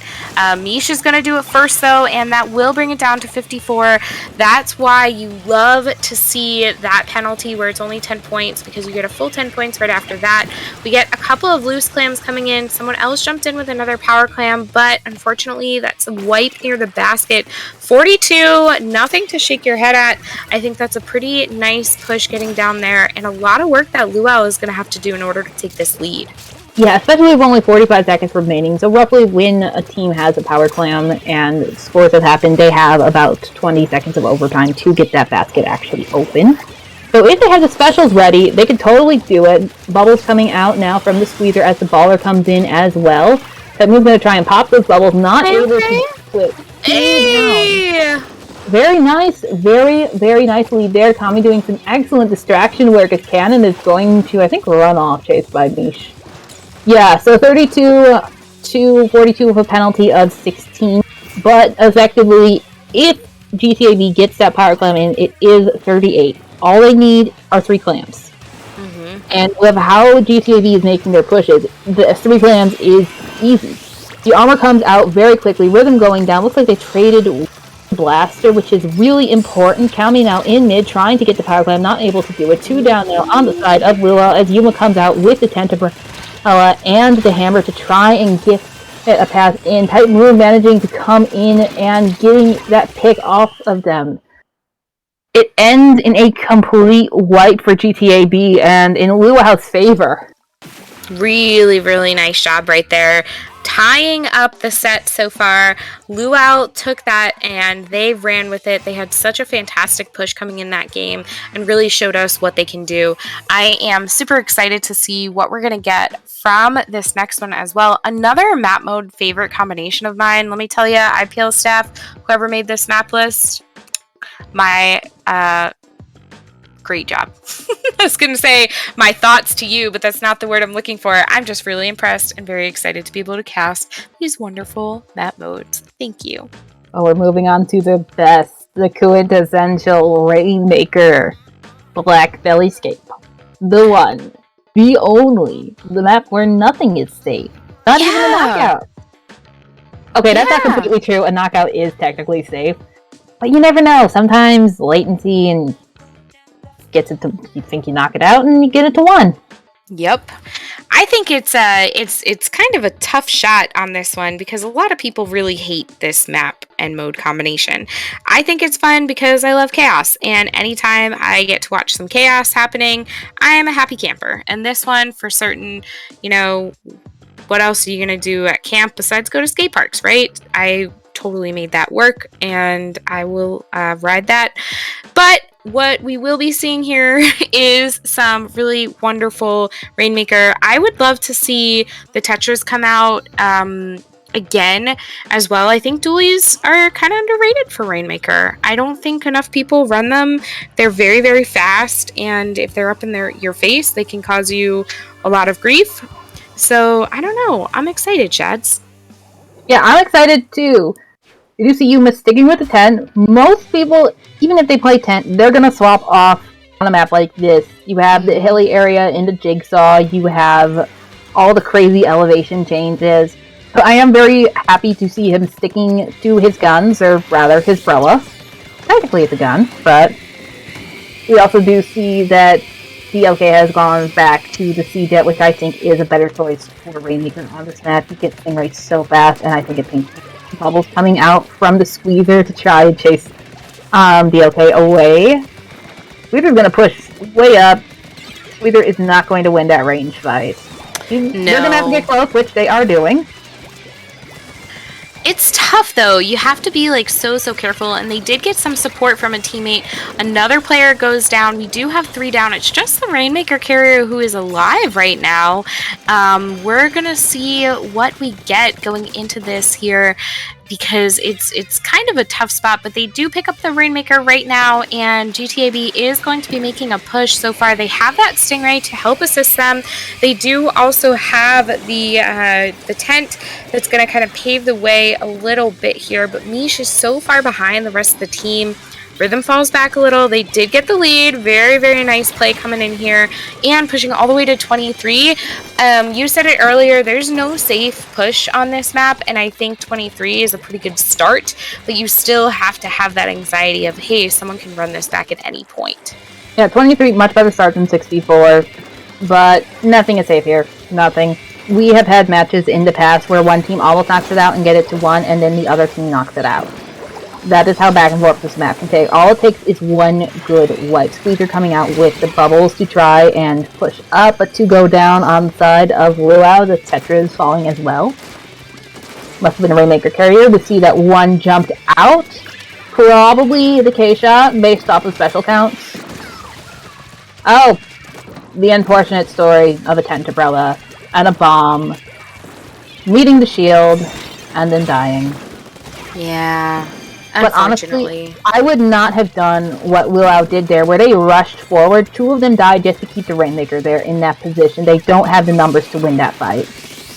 They don't, but they know that they also need to be able to kind of push this really, really quickly as far as they possibly can. That's what they're going for. They got to 27. There's still 2 members of them up. If they can kind of break this pretty quickly, they might be able to steal this a little bit, but when you have all that blue paint and we're going to get a jump, that is camped. Unfortunately, I think Surskits needs to back off, and it is what they decide to do over here to fight another day. They pull all the way back into mid off to this right side, and this is what they're going to wait on. Rainmaker has reset. They don't have enough ink on the other side to be able to push this very far, so I think their best bet is to kind of wait, but then those ultra It's stamps. hammer time! And Yuma got a very, very nice double there. I think one of them was a mid-air swing, too. Oh my gosh. This is why, you were talking about how much you love this weapon earlier. It's severely underrated, and it's for reasons like that. When you can play hammer and defend your teammates as well as they can with this Brella, it's out of this world. It's amazing. So I am very excited to see what we get moving on here as well. Yeah, so realistically speaking, when Luau had made that push to 27, if they had gotten the pop there, they would have gotten the lead, most likely. Almost guaranteed. But they didn't, which is why they find themselves in this funny situation where, yeah, they have the numbers game, and they have the paint advantage. They have a K-shot, they have a squeezer, they have an NZAP, they have enough paint to space. And they're going through the half pipe, which is, that right there is why people do not like going through the half pipe. It's easy to get caught by a ray in that choke point. I agree. That's probably the number one thing that I wonder why people did this, because now that Rainmaker is going to sit there until it resets. There's no way anyone is going to be able to pick that up and move it, so it's just going to reset. And whatever team has map control on the other side is going to be able to push faster here. I think that that's sort of maybe where the misstep on the GTAB side is, that they allowed Luau to get so much more our map control over here, trying to dodge this Stingray. Are they going to make it? No, not quite, but really nice attempt there, and we are down to the final 10 seconds here. Not enough players up on Luau. I think this is going to go to GTAB. Yeah, it is most certainly going to go to GTAB.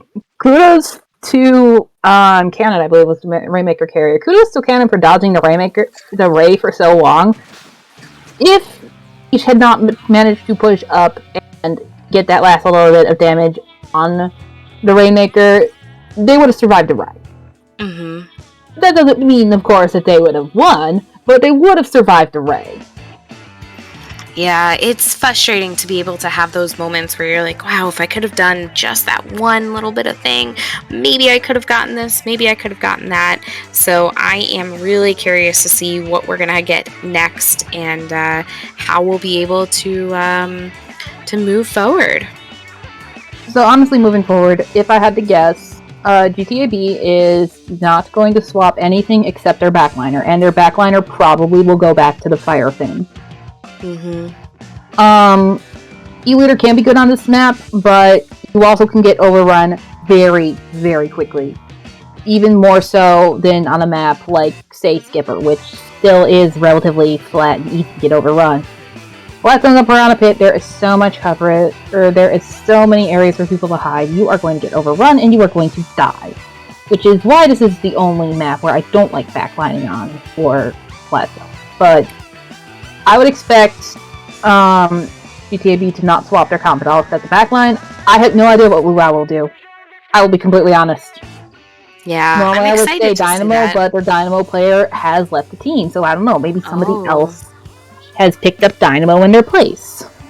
Probably not. I feel like it's such a niche kind of weapon that if you don't play it exclusively, you're not just going to play it sometimes. Or if you do, it's because it's your pocket, right? You practice it all the time to be able to be good at it when you need to.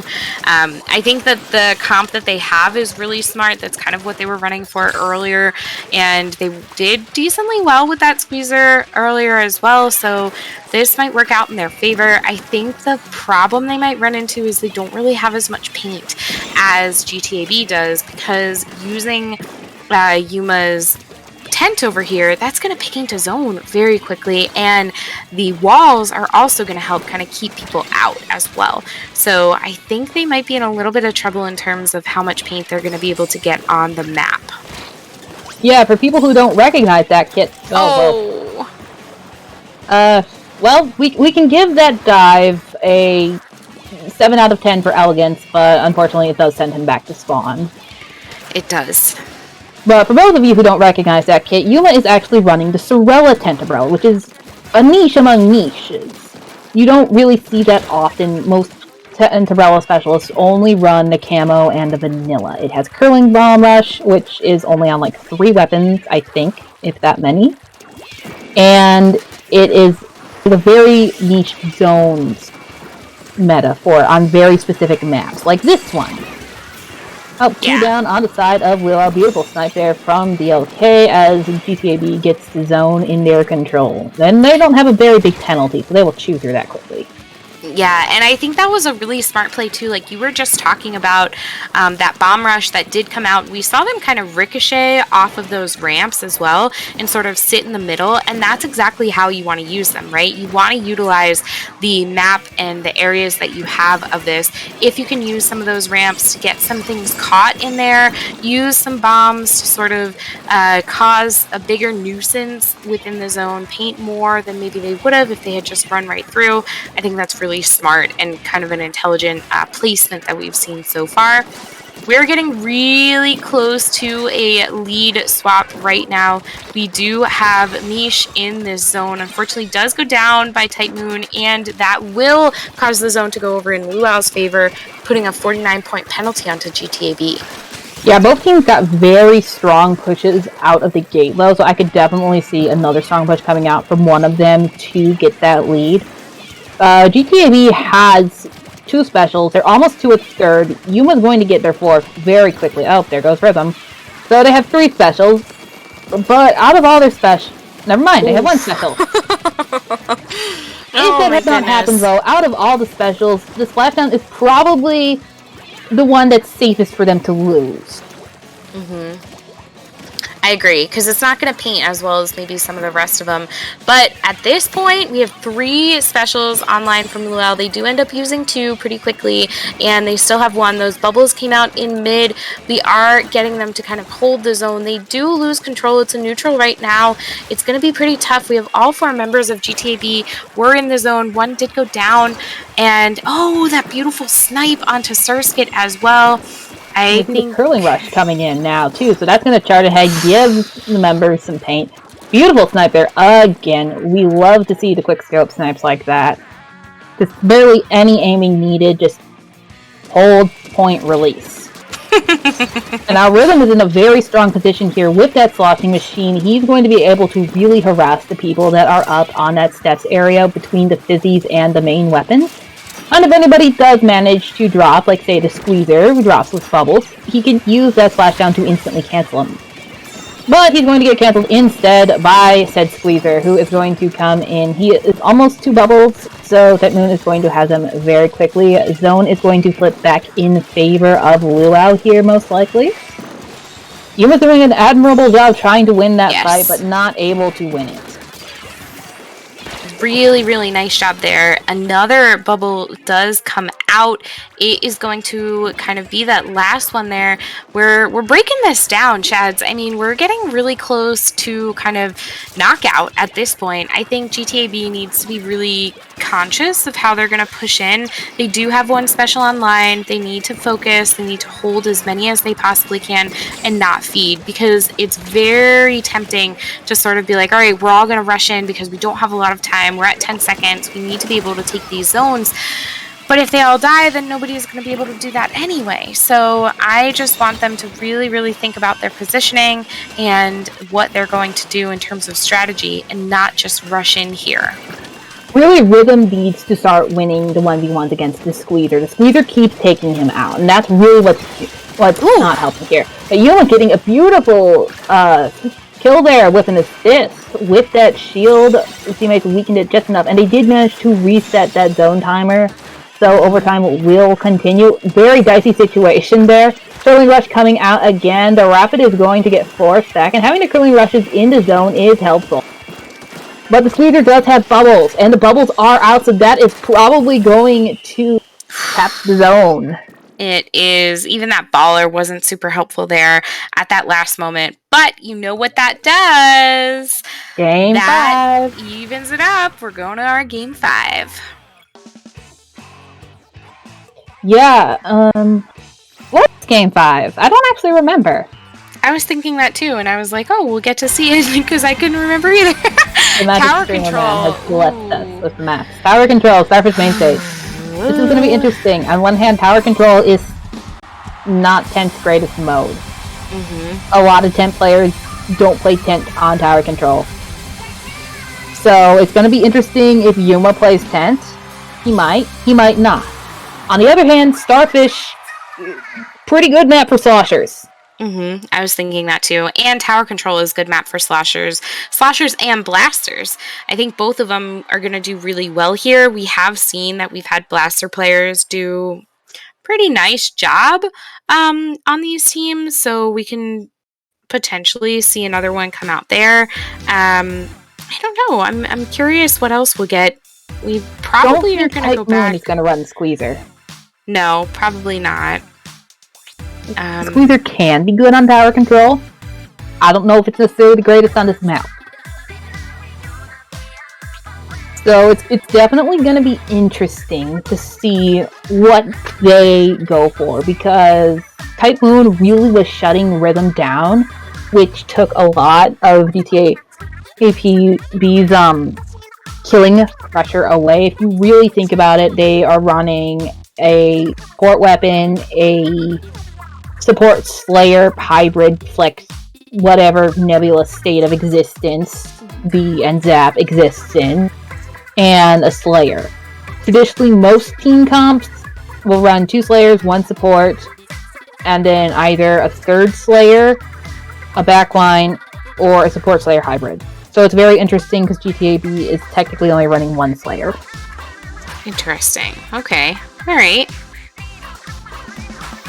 Alright, well, we'll see what they'll be able to do here. If they will be able to get another Slayer out here, that'll help a little bit for what they want to accomplish.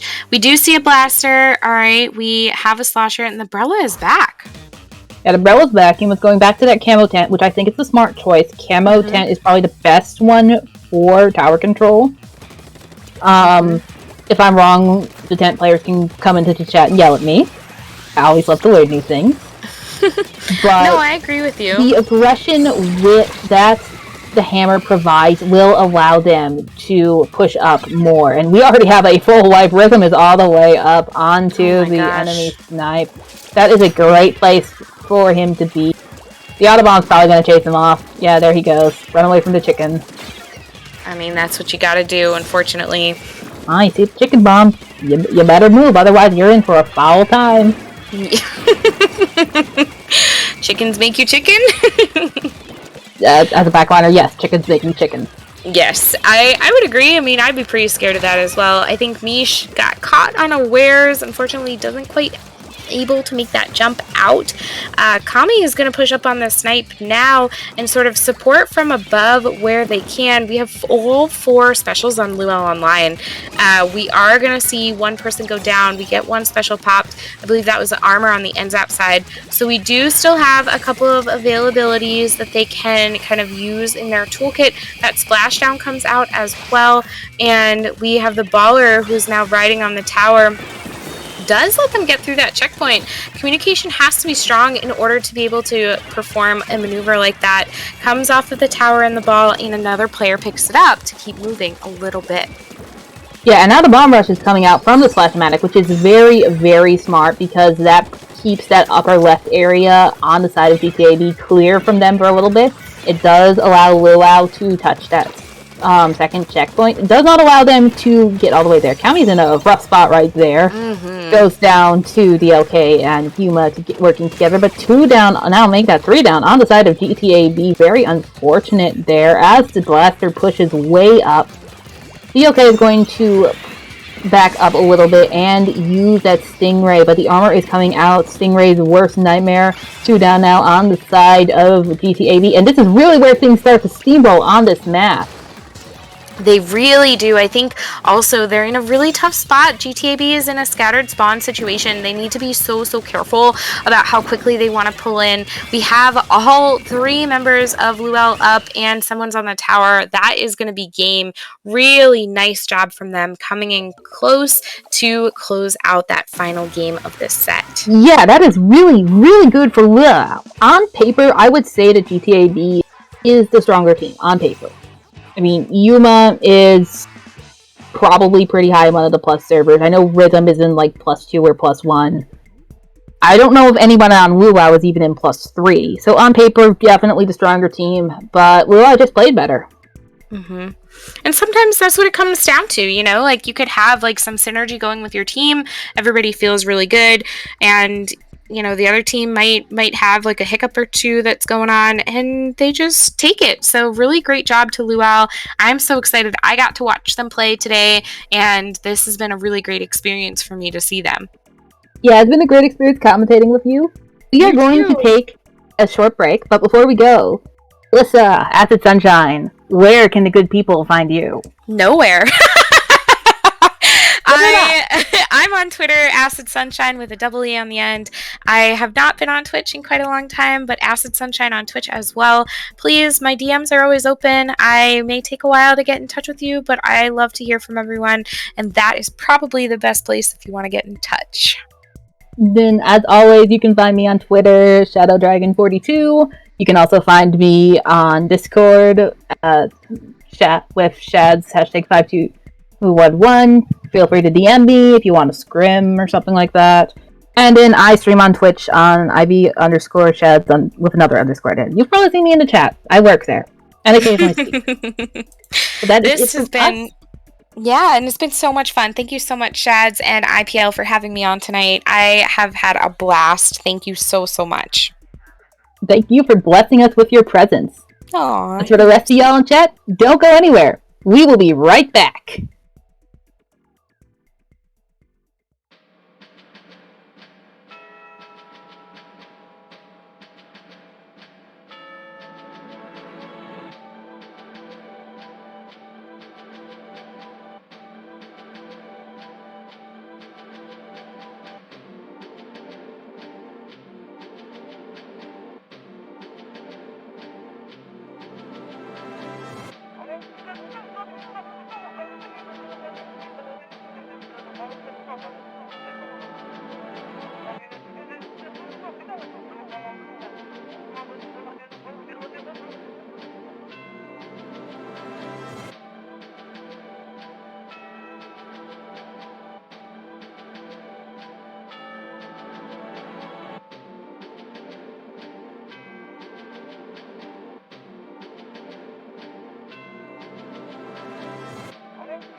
Welcome back, everyone. We are back from our short break for Swimmer Sync 41. I am Rissa, joined here with Siren, here to commentate the second half of SOS tonight for you guys. How you doing tonight, Siren? I'm doing pretty good. I'm taking a look at these rosters here. I'm just seeing some familiar names. I think that is Archer from we previously knew Universal. So at first when we were looking at this, we were kind of like, I don't know who these people are. But now that I'm looking at this some more, I think these are all familiar faces. Yeah, now that I'm like actually seeing the rosters here in front of me. I definitely see some familiar faces. Looks like these are both two pickups that have made it this far in the bracket. So familiar faces I'm seeing as Mori, Archer, like you mentioned from Universal, and then Violet is I believe that's Violet from the old team Cataclysm. And then on yeah, and then on the other side, the one name that looks familiar to me is Yeet. I remember seeing Yeet on the team Stargaze, but does anyone else on the team Woopsies look familiar to you, Siren? Of course, I believe Yanfei is Ali from Crustacean Crusaders, just going by a different name at the moment. Eric, I believe I've played with before, but I'm not entirely sure. I think that's just about it with with as far as these names going. Of course, Eden Mori is going by his own name backwards, and he's known as well for playing Tetris. So this will be an interesting matchup because I think we do have 2 Tetra mains in the lobby right now. Oh my gosh, I didn't even comprehend that. That's going to be really interesting to see. And especially since that last match that we all got to watch on stream had a Tetra main and on that also. So apparently SOS is for the Tetra mains tonight. So besides the Tetra mains, we are going to go ahead and get into game 1 here. We didn't get to talk about it that much, but it is a Clam Blitz on the Reef. I can only sense chaos coming out of this match with 2 Tetra mains. It's just going to be a lot of sharking and sneaking around this map, and there is so many access points and vantage points for that. Yeah, there's so many flanks that can happen on this map. There's so many, like you said, places to hide. And we're seeing the 2 comps come out. Of course, the 2 Tetras on each side. And then Yeet actually on the Glugas. I really think that's going to be really interesting paired with the Tetra. And as well, double armor on the side of Woopsies also. Yeah, now that I'm thinking about it, I actually don't know if the Eden Mori guy backwards is actually Mori.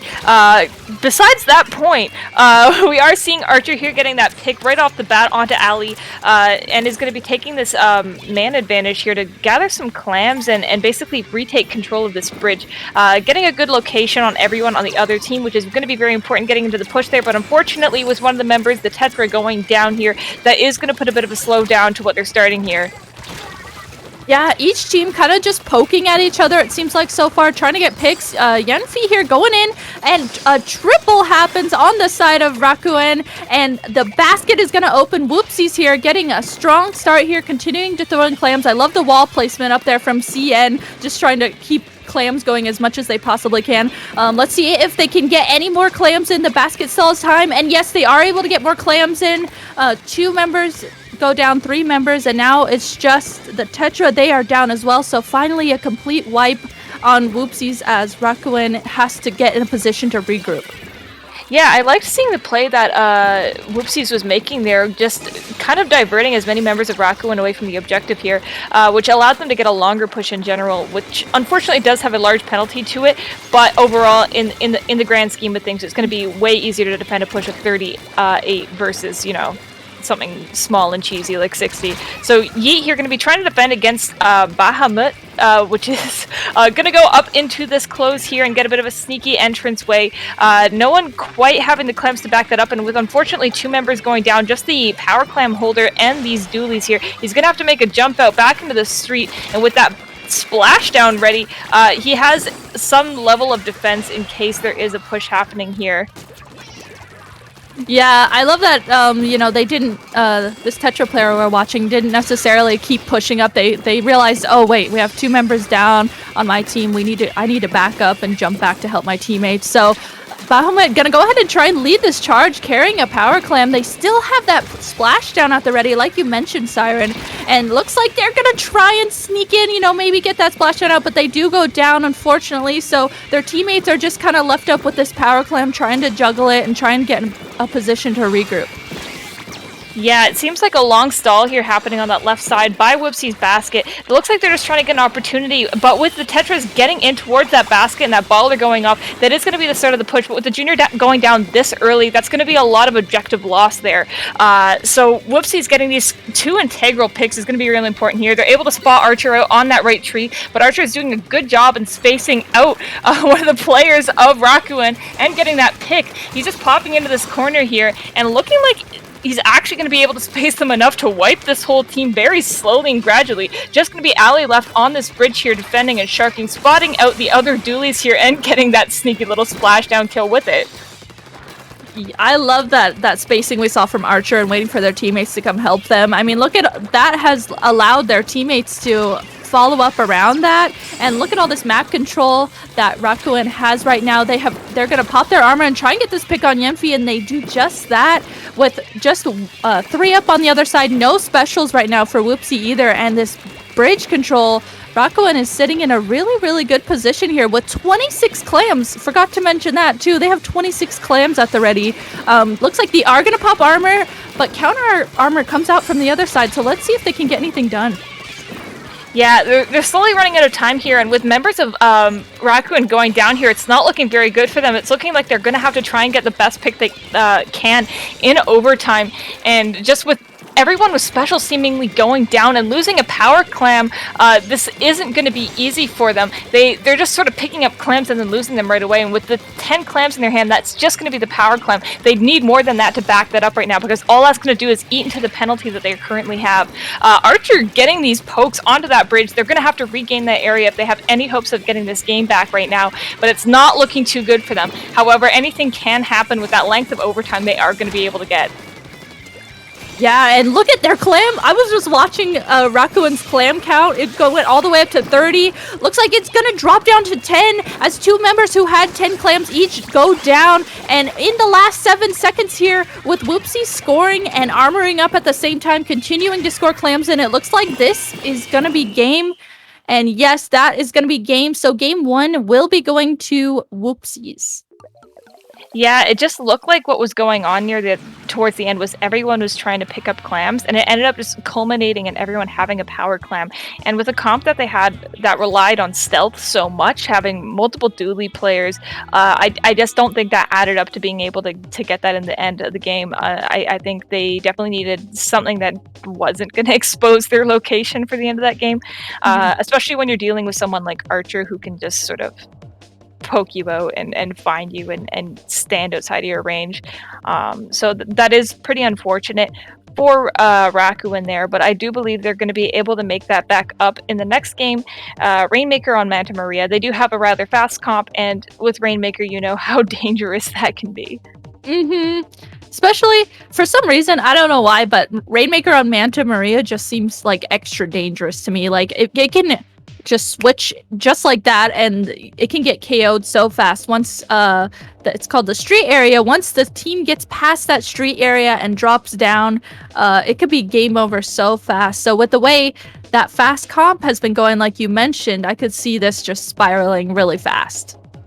Yeah, I could totally see them running some sort of shred comp where they are able to get these quick pops and making these fast pushes, because it felt like that's what their approach was versus the other team that previous game was just sort of going into the pushes and getting smaller, more abrupt ones, versus the other team where they took more of a slower, logical approach, which I think can work out much better in Rainmaker than it does in Clamlets, but we'll just have to see.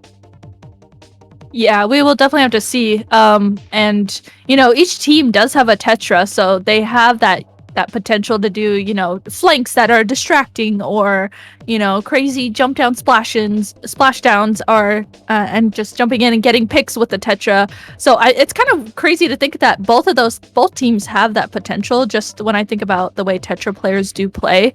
And I'm also wondering too if both teams are going to come back with the double dualies that we saw also. So let's see as we go into game 2 here, see what comps we have rolling out.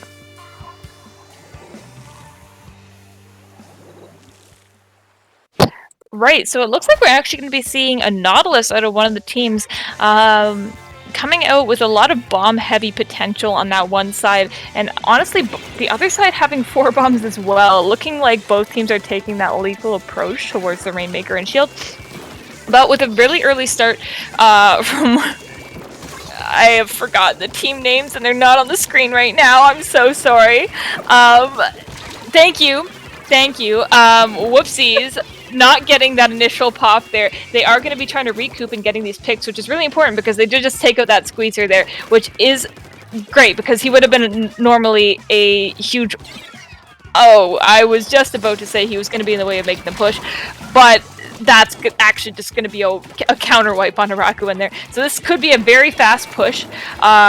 Mori, not Mori, popping those missiles. And unfortunately with the Rainmaker getting stopped at 31, it could be the end of the... okay, just another wipe. We'll just get another one of those.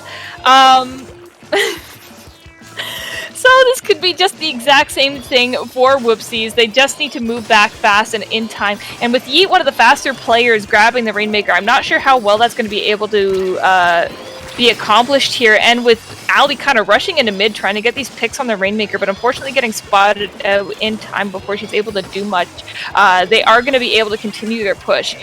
Taking more of a slower approach, which is the exact opposite of what I thought was going to go down here. But looking like they almost got the lead. I think they just had to drop down onto the ground there to get that that close. Oh no, Archer getting the double with the bubbles on that left shortcut area. So they are just going to be picking that up and bring that right back into mid, as they should, and potentially extending their lead further. Yeah, I love, like, each team is getting these huge wipes at very crucial moments, which is really, really important. And, you know, the Rainmaker is so close in score right now, 31-37.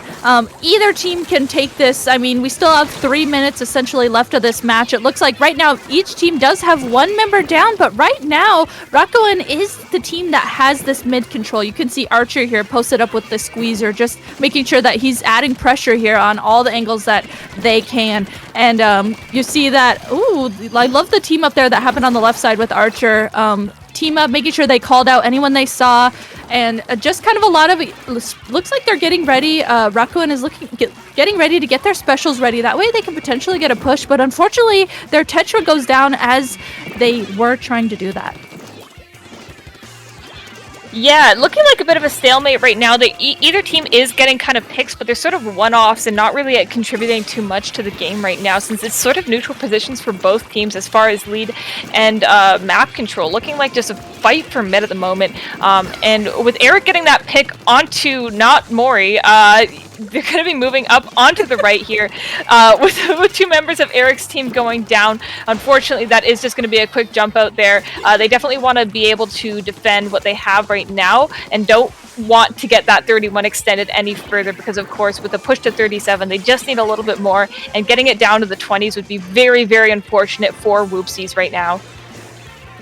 Yes, it definitely would. And just the defense right now that Woopsies has to have right now. They know that they don't want Rakuen to get any more points. I love that you can see they're clearing their angles.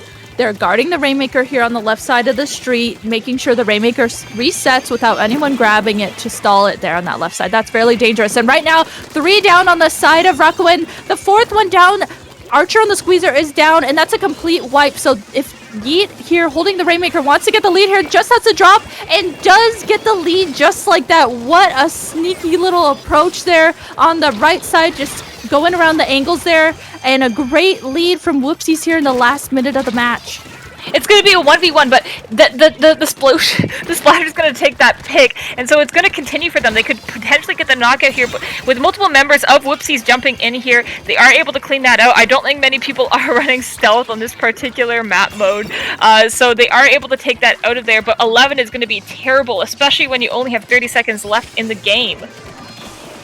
Yeah, we can see Cash Monkey here grabbing the Rainmaker. They know that they only have 30 seconds, and they didn't want to leave the Rainmaker in that really dangerous position to have the potential of someone sneak around and grab it. So Cash Monkey here in control of the Rainmaker. You can see missiles coming out on the side of Rakuen, and trying to get picks here. They are off to a really good start here in the last 10 seconds. To get 2 picks, but unfortunately the Rainmaker carrier does go down. Rakuen gonna pop the Rainmaker and grab it again with these bubbles, and again, in overtime right now, they are trying really hard to get in a position to get the lead. They have to play this so carefully. You know, they need to make sure they have potentially specials for this. They need to make sure that they're watching all the angles and make sure that no one is rushing them. But there's a lot of specials ready on the side of Woopsie, and they are going to start using them here at the Rainmaker. It's looking so scary here with all these specials and shots coming out, and the Rainmaker is going to go down. Whew. Unfortunately for them, I think what happened there was just stalling too long in mid with the Rainmaker and hoping to get picks. I think that just gave Woopsies too much time, and they started getting their specials and were able to pop them and stop them right there. So it was just a game of time at that point. Yeah, they did the other Woopsies did a really good job there. They knew, like, hey, we have the lead. We're sitting really good right now. We just need to sit back and get our specials. We don't need to go in and die. And they did such a good job at doing exactly that, not rushing it, making sure they used specials together, and making sure that they went through those specials to get the Rainmaker. And I think that they played that really well. Yeah, I agree. They definitely, getting into that position for any team, I think, causes like a lot of nervousness, and sometimes for people they play a lot anxiously, but I think Woopsies was able to collect themselves really, really well, which allowed them to get that lead back. Splat zones on Anchovy games, I honestly have no idea what to expect from either team here. It looks like we have a lot of very loyal dually mains, and that's definitely not the first thing I think of when it comes to this map mode in particular. I know. I always think of, I don't know why, but like whenever I think of Splat Zones Anchovy, my head immediately goes to bomb rushes, like bomb rush weapons. And so with a lot of dually players and, you know, Tetris having splashdowns, we saw the Gluka in that first match has, I think, what is that, Baller? So I'm really interested to see, again, you know, if they're going to come out with each team having the double dualies. Are they going to try and, you know, potentially use specials that can help push them into the zone better? Definitely going to have to see what happens. Yeah, I could totally see the Nautilus coming out again for this one as well. I think the aggression that Nautilus is able to get on this map mode is very, very dangerous. So it should honestly work out in whoever's favor here. For some reason, I always associate this map mode with like long-range backlines, like ballpoints, but I think I might just be damaged from 2019. As I say that, though, we have something kind of reminiscent. Yeet, with a surprising pick going onto the heavy remix. I can't say I've seen Yeet play this before, but given that it's Anchovy Splat Zones, I'm not entirely surprised. Yeah, I agree. That was never on my radar to see Yeet on the heavy remix, and I'm really interested to see how it goes. I mean, right now, Rakuen having one member down and Cash Monkey here having to jump out to regroup with their teammate. Really smart jump out, especially being the junior player, you know, making sure you want to save your armors for your team to be able to push back in. But on the other side, Woopsies here pushing up and holding as best as they can, trying not to go down. They have armor coming out for this push-in to counter the push-in that Rakuen has going, and I think that was a really great armor because that has allowed them to get one pick and then try and just keep the zone here. Yeah, it seems like a lot of the dually mains have actually switched off the weapon, and we're only seeing one dually in the entire match. So that should say something about how this map kind of works. We're seeing a lot of bomb spam as well. A couple picks so far have just been straight up from just bombing a corner and hoping somebody gets stuck in there, and it works. Couple people having to group up on this wall, that being Bahamut, which is actually Eden, with Archer, and now 3 people all the way up there, just trying to clear out the street as best as possible and tossing their sub-weapons up in there. They do need to get back in his zone pretty soon, with that clock ticking down all the way to 30. They are going to try and get this cap back, but unfortunately with members going down, that is just going to be a trade, but they are losing one of their best painters on the side of Woopsies. Yeah, they are, and you can see that Rakuen just knows that they need to cap the zone at least.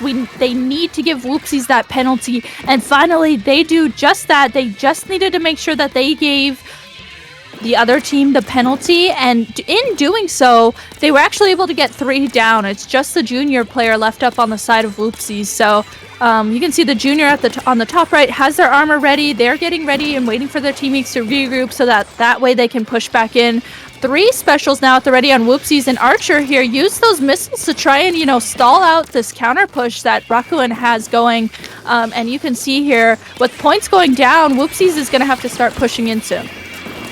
Yeah, based on their positioning there, it looked like they were definitely going to be at the lead, just if they were able to set up and get some picks there. Unfortunately, with their junior going down, that is going to be quite difficult for them, but getting down to 30 is nothing to scoff at here. That's going to be pretty easy to take over, especially if this game goes into overtime here. That's not going to be a huge decider. It only takes 1 wipe to get the lead from there. Cash Monkey here going to be building up a ink armor and getting that at the ready for the rest of his team. Just trying to clear out this street, and it looks like they're popping all their specials before they get any sort of pick, which could be bad. They are sitting on a few specials on the other team and looking like they're popping them just to hold on to zone. And unfortunately, with Archer and the splash going down on that fan there, this could be the lead and the knockout for Woopsies. Oh, it does look like it's going to be that with only 1 member up of Rakuen. This looks like this is going to be game for Woopsies. They are going to take game 3 with... That means that they are going to be moving on into grand finals, taking this set 3-0 over Rakuen. Honestly, the games felt really, really close, but just like looking at the score and it being a straight 3-0, that's not what I was quite expecting to see out of these 2 teams at the beginning of the set, because they were just doing so well against each other, and with just very minor mistakes causing these losses, in my opinion. So I did expect this to go on a little bit longer. Of course, amazing plays from Woopsies and definitely doing exactly what they needed to take the set off of Rakuen as fast as possible. Yeah, I feel like this is one of those moments where it's like the score says 3-0, but the games felt so much closer than, what the score says. So I definitely think that Rakuen put up a really good fight against Woopsies, and definitely had a lot of back and forth. We saw lead swaps happening back and forth for the games that we got to watch. So with that being said, that means we are going to be going on to grand finals next. So don't go anywhere. We are going to take a very quick break and we'll be right back for grand finals.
Welcome back, everyone.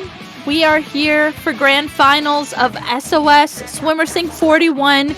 Once again, you guys are joined by myself, Rissa, and Siren here to help commentate grand finals. And actually, I'm so excited looking at this bracket and where we are right now. We have Luau making it to grand finals, and the team we got to just watch on stream, Woopsies.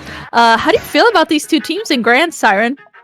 Honestly, what we just saw in Woopsies was a really convincing set that was 3-0, and I did watch the set previously with Luau, and it looked like that one was a bit more of a fight for them, so I can imagine that coming up to now, it's been sort of similar, but we don't really know how the bracket has been going overall, and with Luau getting such convincing fights over a long period of time and having these longer, difficult sets, I don't know if that's going to come to their advantage or sort of bring them back a little bit and be more representative of how they've been doing overall. So I'm not really too sure what to think right now. Of course, Luau does have that advantage of being a team that plays together all the time. We are about to be starting this first game here. Rainmaker on Snapper Canal.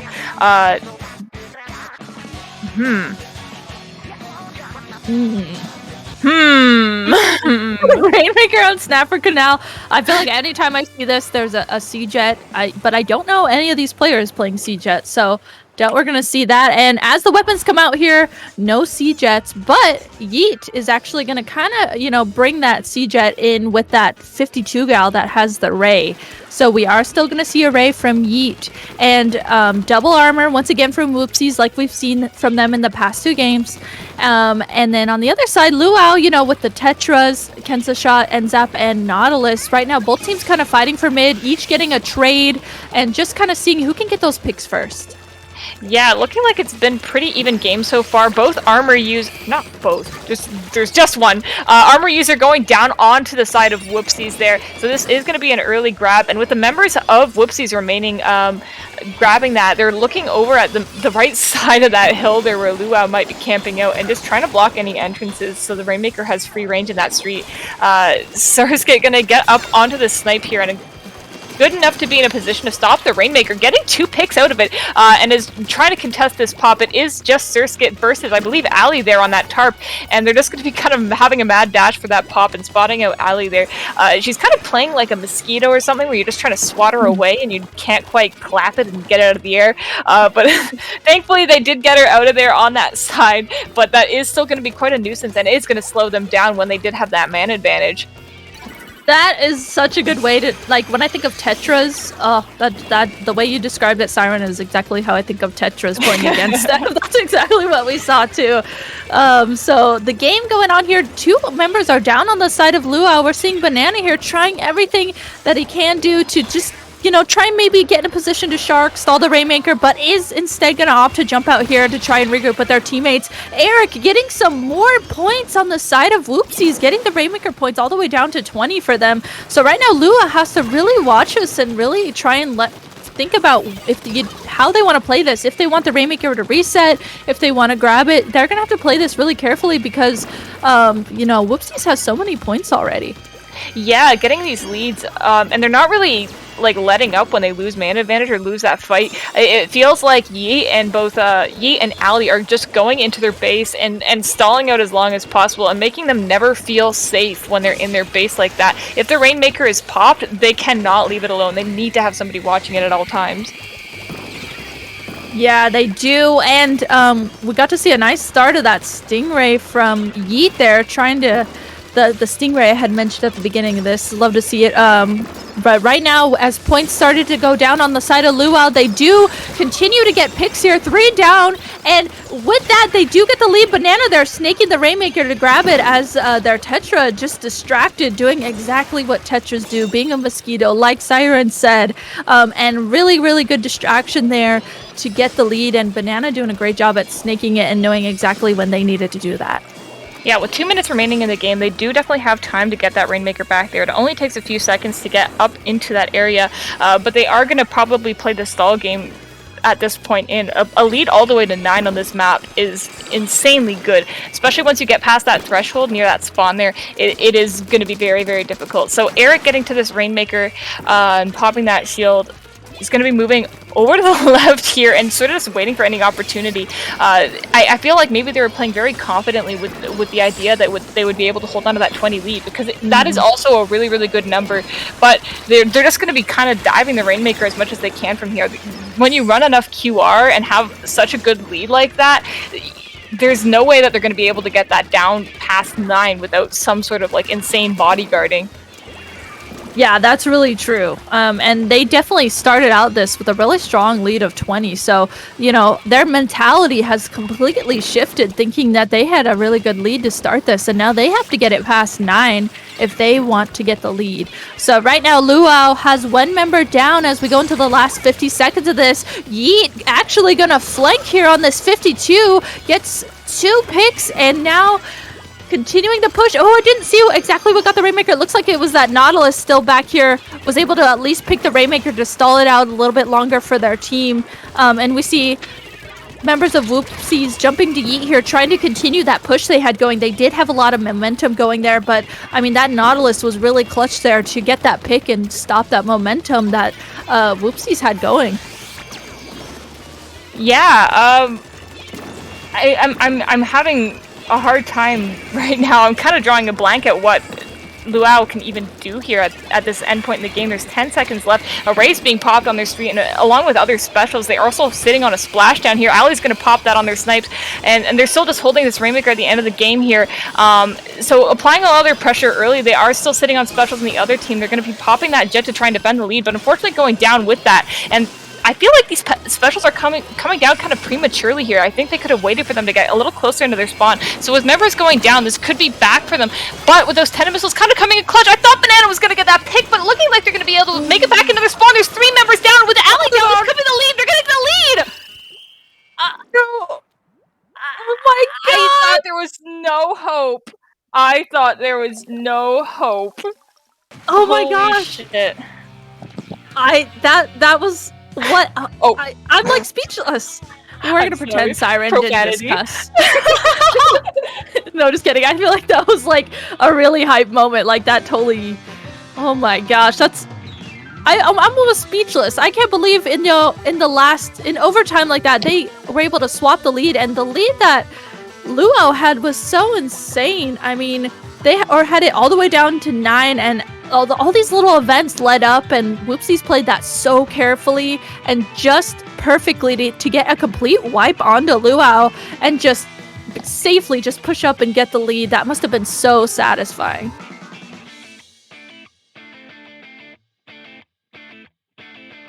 Yeah, for sure. I'm still drawing a blank there and trying to atone for my actions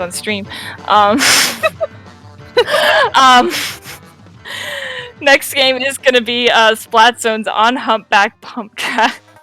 I feel like both teams sort of have equal potential for like pushes on this particular map mode. When I think of both comps that they've been running, I can't really think of any standout weapons that excel on this map. What are your specific thoughts on it? Well, this is that's a really good question. I mean, I feel like this is one of the other ones where, kind of like Anchovy, how I mentioned in the last set we got to watch on stream. If you weren't here watching, I said that I feel like it's on Anchovy Splat Zones. The first thing that comes to my head is Suction Bomb Rush, and the same thing kind of popped into my head for this one. I feel like that's just such a good way if you come around one of the left or right sides to at least cap the zone. If you have one other teammate there with you. And of course, the other thing I think of is Booyah Bomb. So we'll see if either of the teams come out with any specials that have those weapons, or I said it the wrong way. Any weapons that have those specials. And we are seeing Yeet actually back on that heavy remix that we got to see on the last set on stream. And then, speaking of Booyah, like I mentioned, we're seeing a double Booyah come out from the side of Woopsies here. Very, very well-known specials for Humpback Zones. Double Booyah. Rista, did you see what I saw? What? A triple object shredder on the side of Luau. I didn't see that one. That was a good catch. Oh my gosh. I'm not sure what to think of this. I know they're running zaps, but I'm not sure about that here. I don't know the purpose. I want to know, and I'm gonna question it until I see the reasoning. Is it maybe to counter Booyah? Does that work on Booyah? Does it? I don't know. I'm gonna need to make a phone call to Azure after this. Yeah, we're gonna have to call Azure. We're gonna have to call ProChar. We're gonna have to call everyone who labs out this game. Where's FLC? We'll have to find them. Triple shredder on this map mode from the Zap team. Looking like a lot of paint potential here, and there is a ton of coverage in mid, but we are seeing double Booyah coming out right now, which should get an No, it's not even an insta-cap on the zone. That did a whole lot of nothing. When you have two Zaps painting over your Booyah, that's not gonna do jack. So now I can kind of see the potential in this comp, but not necessarily from that object shredder. Yeah, seeing those two Booyah bombs trying to each cap the zone on both sides, and then the two Zaps countering that, just painting over that. I mean, that's a really good example of how double Zap can be good. I mean, as I'm saying that though, there's a complete wipe happening on Luau. Both the Zaps go down, the Kensa shot goes down, and the Tetra. So now, having said that, Woopsies here is finally in a position here to push up and try and just add pressure here to get the lead. I mean, they only have 10 points left, a penalty. Yeet here on the heavy splatling, making sure that they throw this Booyah Bomb where they see members of Luau coming out. And Yeet getting a really nice pick there, but is going to be taken out by Banana. Banana coming in, getting that pick on Eric. Is Banana going to get a triple? Doesn't quite get the triple, but their team is able to cap the zone. Yeah, that armor really coming in clutch for them. So Kami is going to set up on this left side here, just going to get a dominant Sharky position. The team Woopsies does need to drop down into this area in order to get back into the map. I'm playing it very risky in a spot that might just get painted naturally, and actually does get caught out by the K-Pro CN here. So unfortunately, that sharking didn't quite work out for Kami, and CN getting 3 picks in the process. That's basically just going to wipe all of Luau. So honestly, this is great for them, and it's a great chance of getting the lead. With the penalty only being down to about 20 points, Luau has to put in a lot of work. Luau does have to put in a lot of work, and it looks like they are going to get a head start on doing that by getting that pick on Yeet, and also getting the pick on the Tetra player on the side of Woopsies here. So we're seeing a lot of fight for the zone. The Booyah Bomb coming in clutch right as Luau was about to push in, and the lead is actually going to swap over to Woopsies. Finally, Woopsies does get the lead, but Luau coming in really good here. Luau has to be sitting good here, knowing that, okay, they do have the lead, but it's not by a lot, right? It's not by like 50 to 17, So right now it's Luau's turn to get in a position to hold his own and try and get the lead. A trade does happen on each team right now as 7 penalty points are left for Luau. They know they just have a few more points left to get the lead. Really nice splashdown cancel there from Surskit. We got a front row seat of that, and the lead is going to swap to what amazing plays coming out from Luau right now. Yeah, Surskit definitely getting these insane cleanups on his own, just taking out anybody trying to threaten that position that he was taking there. Very, very impressive play for them, and a truly deserved win for Luau. It really, really was. I mean, that was a really good game. It went really back and forth. Each team was playing, their defenses and push-ins really well. Just in this case, though, Luau, at the end really, really clutched that out and was able to hold his own and just get the lead there right at the end, and it paid off really well for them. So that actually ties up the score. Both teams are at 1-1 right now, and we will be going into game 3, which is going to be tower control on Starfish main stage. How do you feel about this map and mode together, Siren? We've seen it before with Luau, where I believe they did get the set over Yuma's team, where the start had really looking like it was favored for Yuma. However, Luau took it back really, really, really well. They were able to defend and paint it up, and they basically took all control of this map. They showed they really knew how to play this one, and they really knew how to defend it.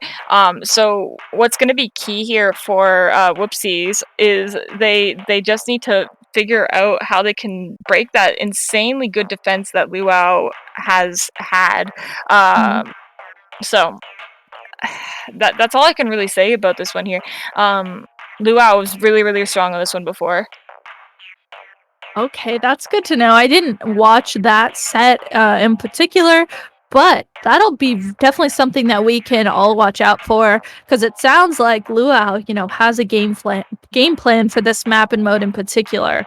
So we're gonna have to be watching out for that. And as we're waiting for the teams to ready up here, it looks like Woopsies has readied up right away. They know exactly the weapons in the comp that they want to run on this. So waiting for the match to start here. Finally, looks like this is going to start, and I'm really interested to see what comps to come out with. I'm so interested in particular in Yeet. I mean, we saw Yeet on the Glugas, we saw Yeet on the Heavy Remix. What's Yeet going to come out with now? Looks like Yeet actually coming out with the Kensa 52. This is actually the first time I've seen one tonight on the stream, so that'll be fun to watch. And then the double armor again coming out from Woopsies, and then on the other side, Luau actually having a little bit of a weapon switch up too. We're seeing a splash on their side and also a Kensa rapid blaster. Yeah, I'm not surprised by this whatsoever. This comp did work for them in the past, so I think it's going to work for them again. They're already getting 3 down on a Woopsies here, just with the Splattershot Jr. staying alive, and I do believe they jumped back into spawn. They're going to have to recoup from here. It is going to be a mad dash for their snipe area and their spawn, getting to 52 right out on the grates, and the Junior going down very early. Banana's just going to grind for this armor here, and wow, they have been just covering their spawn like it's their own. This is exactly what we saw before in the previous set where they played this exact same map mode, where there's just this insane coverage in their spawn and all over the map. It's going to be very, very difficult for Woopsies to penetrate that. And with only a couple of members left and they're all behind and out of position, this might not work out too well for them. Ali going down, and I think that was the last person who hadn't been respawned. This is going to be a very quick 100-0 knockout for Luau. Like I said before, they did this earlier. They have been moving very, very fast on this map mode, and it shows that they know exactly what to do to win here. Yeah, that really, really showed there. I mean, every little thing they were doing was working out so well, and I mean, it really showed exactly like you said and what you saw earlier. That was really cool to see. I mean, Banana was just safely sitting on the tower there. Their teammates were just taking care of everything around them. Banana was able to safely get armor for their teammates. And, Woopsies had a really hard time contesting with anything, trying to push back into that. That was really, really strong from Luau. Yeah, definitely. I don't know what it is. I think it's maybe just one of those maps that a team just hits that right note on and gets really, really good at. I feel like every team sort of has a really good map mode, and I think that just might happen to be Luau's. If it isn't before, it's got to be now, because after those 2 games I've seen them do that, there's no doubt in my mind that they're just cracked at tower control on main stage. Getting into this next one, it is going to be Clam Blitz on Piranha Pit. It's another one of those ones where I'm like, oh, in theory, I think this one team is going to have a really good benefit here, but I really do believe that Woopsies does have a decent chance here. Ali, of course, having that Tetra, and yeah, I mean, like, of course, Yeet might switch back to the Glugas, and there is just, I think, a good amount of support for them here. Yeah, I definitely agree. There is a lot of support here for them. This is definitely, when I think of Glugas, like this is definitely something I could see a Gluga being on, Piranha Pit Clam Blitz. So as the game is starting out here, we're seeing the weapons coming out, and just like we mentioned, that Gluga's coming out from Yeet, and that means they're going to be back on that double dually, double armor. What happened to? Oh my gosh! Right as I was looking at Yeet and looking at the gear and everything, Yeet goes down, and the Tetra goes down as well on the side of Woopsies. So Luau here with a really strong start, getting the really, really good picks to start off the game. Already have 16 clams in their possession. And, okay, right as I was saying that, though, 3 members go down. I didn't necessarily see what happened, and they're going to get that wipe on the, Luau, and just like that, Woopsies here, countering back this and pushing up with the Envy on the Tetras, doing exactly what Tetras do, able to push up and get that score, allow their teammates to come up behind them. There's nothing like a Tetra leading the charge like that. And when you see a Tetra leading the charge, I know when I'm against a Tetra, I definitely would think, oh, I need to back up.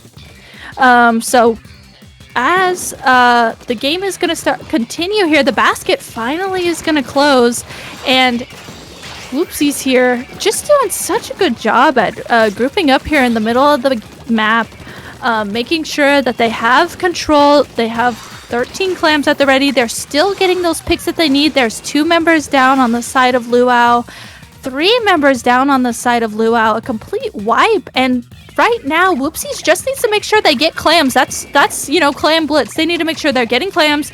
Yeet there at the basket. You can see him down there on the lower right side, getting in a position to guard the basket for their teammates.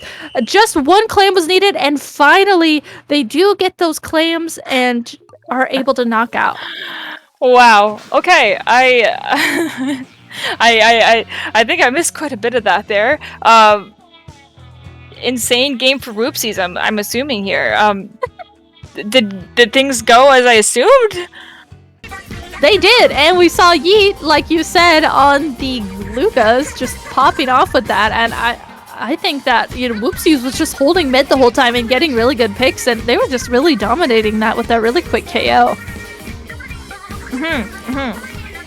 Well, evening that up, I do believe it's just anyone's game at this point. 3 games left, and we're seeing at least 2 of them, I believe, so holy crap. Rainmaker Muscle Forge Fitness, as we saw before, Rainmaker on Snapper was probably the closest game we've had so far, where it was just a mad dash for the lead. I don't know if it'll quite run the same way, as Muscle Forge can be kind of a weird map with very little entry points. There's really only 2, and you really only take 1 if you get a wipe, or you're just playing really, really confidently and you want to fake out somebody, but usually there's somebody's always positioned there, so you can't really do anything about it. Yeah, and there's really only that one main path on Muscle Forge Rainmaker. So like you said, if you feel really confident and you want to take that left path through the rail, definitely a possibility, but you have to play that so carefully and play that just right to make that work. This is actually a map and mode that I hardly ever see in a tournament, so I'm really excited to see it here. This is not something I get to watch all the time and, you know, see what teams' strategies are and how they want to play this. So looking like as we start the match, we are going to see that double dualies with the Gluga again from the side of Woopsies, and right away, you know, both teams getting a trade off here, and we're going to see if anyone else is able to get any other picks. Yeah, looking like it's a pretty neutral game so far. They're going to try and take this to the right here. That's the safer path, of course. But with members of Luau dropping down from the snipe and trying to get the stop on the Rainmaker before it can take this corner here, this is going to be a very large lead all the way up to 17 on Muscle Forge. That's definitely something that's still defendable and something to take back. But that is kind of it's kind of paging a threat at the beginning of the game, because at this point now Woopsies can make that choice to play extremely defensively, but with 2 members going down already, they don't really have that choice, I think. Yeah, they really don't. I mean, look at Luau here. Banana in control of the Rainmaker here, trying to sneak it up and does get the lead. Is able to just hug that wall there so perfectly to get the lead by 4 points. What a great lead in the first freaking 4 minutes of this match. I mean, there's so much of this match left to happen. We're going to see Woopsies here. They know they just need to grab the Rainmaker to get it away from their pedestal. If someone from Luau snuck up and grabbed the Rainmaker, that could have been so deadly for them. So I think it was good they at least grabbed the Rainmaker, and Woopsies here trying to get it in a position away from their pedestal to try and get in a position to regroup. Yeah, I think I'm just gonna jinx things no matter how much I say something about the Rainmaker and how good a lead is. I think I'm just gonna jinx it inevitably. I'd love to see some 2017 style fights over Rainmaker where we just get 1 point leads. You know, that would be my ideal situation here, and as a viewer, obviously not for these teams. That's not what they want. But opting to take that left path onto the snipe, a really risky take. I'm not sure where this is coming from, if it's either a positioning or just a bit of a fake out play there, but unfortunately does lead to the entire wipe of Woopsies. So Surskit going to be coming onto the right side here, popping these 10 missiles. They are just holding that Rainmaker onto their the opposing team's side just to hold pressure. Having it in mid is much worse than having it on the enemy side, where they have to pull it back to a more optimal place. Yeah, that's a really good thing to point out. You know, mid is much more neutral, and having it, you know, pushed in further like that makes it even more difficult for the other team to get in a position to grab the Rainmaker to try and regroup. I mean, the Rainmaker's pushed up. They have all that map that they would need to cover. So speaking of covering the map here, Eric here painting around, trying to get an armor ready for this push, it looks like. And Eric is going to get that armor off as CN is in control of the Rainmaker. And right now, it's Woopsies' turn to attempt to get a push in here. Looking like, though, a really good regroup here from Luau, as Luau backed up, regrouped together, and they've already gotten 2 picks. It looks like they're just hugging in on the Rainmaker here, and it looks like they're doing a really good job at teaming up to make sure that they get all these little individual picks together that they need. Yeet dropping in on Luau's side, but only coming out with a trade, which is really not what they want right now, with only 1 minute and 30 seconds left. Surskit's just going to defend this Rainmaker with its life, just dropping these suction bombs on that wall, trying to bait out a member of Woopsies to try and grab it, because at this point, with just 1 minute and 20 seconds left, they are going to have to start grasping at straws. They are taking a lot of mid here, but unfortunately, members are just going down. Yanfei going to drop in here, looking like she could have potentially done a splashdown jump, but opting not to do it once she saw nobody was there. And now just going to be pulling up onto the snipe here, trying to get some picks, because that's essentially what they need here. They basically need almost a full wipe in order to get this lead back.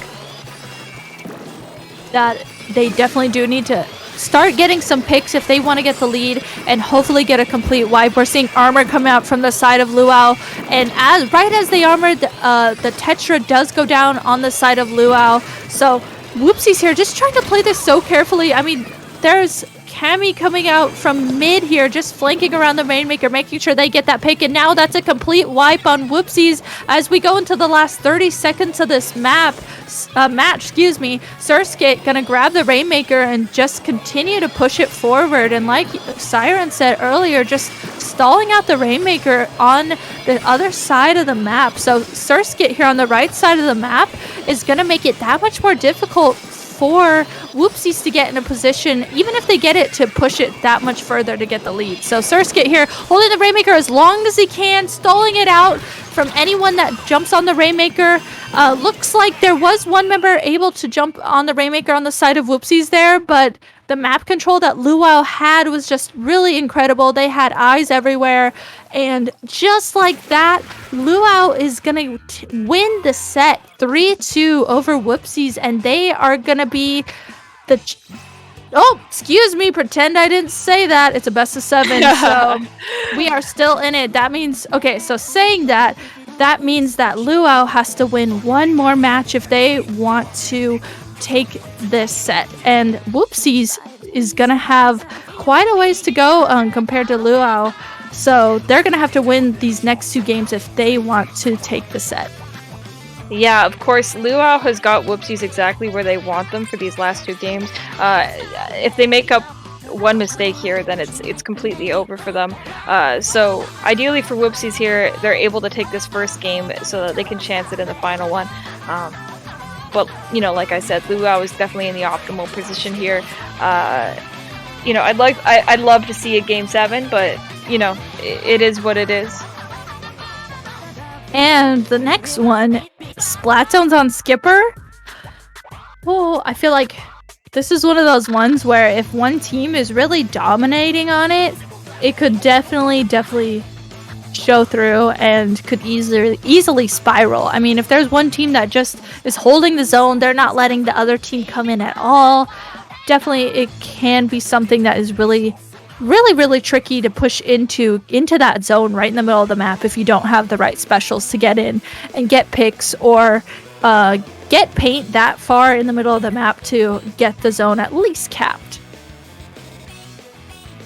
Yeah. I think Skipper Pavilion on Splat Zones is definitely one of those maps where long range is definitely favored a lot. So I feel like Yi is gonna have some level of advantage here if he continues to play Gluga Doolies. It is, I think, a really good map for those Doolies. I am having such a hard time talking right now. Forgive me. I just think Yeet is gonna be able to do well here, so hopefully Woopsies is able to use that to their advantage. Yeah, we've seen Yeet swap weapons and do a really good job with, you know, no matter what weapon they switch to. It looks like Yeet gonna come out with that Kensa 52, and the other big switch up I see on Woopsies is the 96 Gal. I didn't quite see who was playing that, but we are seeing that as a big switch up, and I could see that, you know, working in their favor, having that extra range to try and get into the zone. So right now, Luau, though, coming in from the top here, they played this really well together, coming in through the top, are able to get the zone. They did have their Tetra player go down, but looks like they're doing a really good job at still holding the zone and staying together to try and keep the zone. Yeah, for sure. Eric definitely going to be covering as much turf as he can here at the bottom with one member down. They are still able to hold this area here, just kind of waiting in for members of Luau to come back, and looking like with multiple members of Woopsies going down, Eric's just going to make a mad dash for his life and unfortunately not come out with it. Type Moon getting that pick there and is going to climb up on this area and just wait for any members of Woopsies to try and come back into this map. They don't want to lose here because this is their win condition right now. So setting up anywhere they can. Type Moon going to get that good shark there and nearly take out Ali, just barely saved by that armor and that 96 Gal bailing Ali out. So this is going to be a recap in the favor of Woopsies. Yeah, really nice recap from Woopsies there. And oh my goodness, right as we were talking about Woopsies recap in the zone, Luau gets some really good picks and is able to cap the zone. Along with that, continues to get a pick on that jump in and is able to now push up, paint around. You can see them watching. We're seeing Woopsies here dropping out the left side. We see CN and Yeet here trying to get in a position to safely push back into the zone. CN gonna go ahead and use that armor. Doesn't quite look like Okay, they do have the Booyah Bomb. I was going to say, it doesn't quite look like they have any other specials ready to pair with that. They did try and push back into the zone as best they could with those specials that they had, but I mean, Luau is doing such a good job at guarding the zone here. Luau is making sure that they call out anything they see and making sure that they are now getting through their penalty points with no penalty points now for Luau. They're just sitting really pretty here in the middle of the zone guarding it. Yeah, looking like they're taking really good positioning here. Unfortunately, Surskit just going to barely make it out of this Booyah Bomb. Not getting quite the cap for Woopsies just yet, but with 2 members of Luau going down, that is going to be the cap for them. They still have quite a way to go, but they don't have a whole lot of penalty to deal with here. So as long as they get into these good positions here with Eric climbing up on the left side, they should be able to hold it long enough to get at least some semblance of points. Yeah, that they have no penalty points now, so now it is Woopsies' turn to guard the zone here. Both teams having armor coming out, and a lot of specials were online for Luau. Looks like they tried to throw that Booyah Bomb, the armor out at the zone, and just this Kensa rapid left in the baller. That means with just that member up and them going down as well, the lead is now going to switch over to Woopsies. Woopsies here, even having this armor at the ready here in the last 10 seconds of this match, they are able to get a complete wipe on Luau, and just like that, they are going to take Game 6. So that means we are going to a Game 7.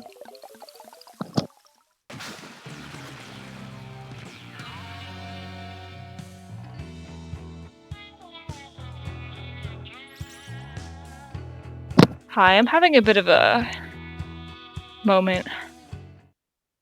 I know.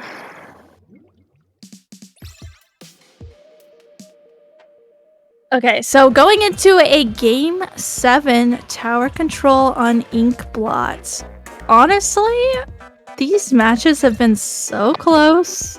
I'm really excited to see this, because with the way these matches have been going really close, a lot of weapons that aren't necessarily, normal meta weapons that we see. This is really something that's exciting for me, because like seeing Yeet switching from the heavy remix over to different variants of the Glukas, different variants of the 52s, and their teammates are just doing such a good job at working around the weapon switch-ups. And of course, Luau, a well-known team. We know how good they are together, right? They have won SOS before. I think it was SOS, I could be wrong. But I do remember them winning an IPL event, and it was just really cool to see the way that they were able to do that, the grind that they've had. So leading up to this grand finals, best of 7, we're on Game 7. This is pretty cool to see. Yeah, Tower Control and Inkblot Academy. Obviously, Luau definitely showed really high win potential in that first Tower Control game we saw in the set. So I definitely think Woopsies is going to be shaking in their boots for this last game.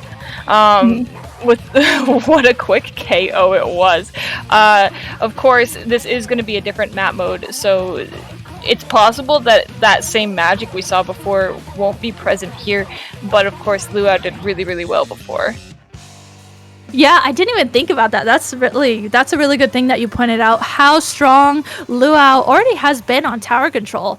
So that's definitely something that we're gonna have to look out here. I mean, is this their mode, right? Is this the mode that Luau just absolutely pops off on? We're gonna have to see as we go into this. On the side of Luau, we are seeing similar weapons that we have been seeing. Okay, 2 down immediately. Speaking of this being Luau's mode, 2 of them are going to go down right away. Eric here on the side of Woopsies immediately hopping on the tower and going to start pushing this through this first checkpoint, avoiding those missiles, using that armor to push through the missiles, push through that checkpoint, and just try and get as many points as they can.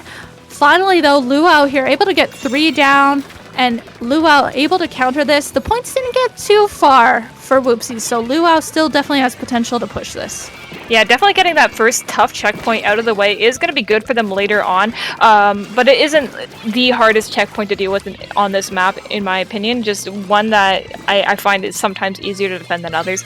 It's really easy to bomb out, so of course that is going to be a bit of a pain in the side for Luau from this point on, but I don't think they're going to be worrying about that too much right now. Getting Yi off of the playing field right now is going to be great for them. Kami jumping in with the splashdown, opting out not to do it, but now just popping it, getting that armor off that one member of Woopsies here, and they're just going to be sort of cornering in here. Unfortunately, with Kami not ready to take that team fight with their teammate there, that isn't going to be resulting in any picks there. So it's just going to continue to be a bit of a stalemate here. A very, very tiny lead for Woopsies at this point in time. And it's honestly not going to be something that is going to cause them to win the game at this point. Of course, now with one pick in the favor of Luau, they are going to be probably able to burn through this checkpoint rather easily. Ali just all the way off in this left corner here, just having this long 1v1 with Surskit I'm seeing, while the other people just try and take plat, and that's actually not going to result in the checkpoint being burned through at all. Yeah, that was almost like a really, really good distraction tactic there on that far side of the map. I mean, the lead wasn't able to get pushed on Luau's side with that happening, so Luau, though, okay, well, this is, like you said, Siren, this is just kind of a stalemate so far. So much happening back and forth on each side, very similar. Neither team has really gotten those really, really big picks that they need paired with specials to get the picks and get past the points. So just looks like this may potentially be the start of a small push, or at least, a small lead from Luau here, as Banana is riding the tower, armors up to make sure that their teammates and themselves are safe, and does get the lead. And Banana's doing a really good job at just trying to juggle the tower. That's one of those things that you have to do really good, be really good about when you're riding the towers, juggling it, making sure you stay alive, and are able to back up your teammates when they're there.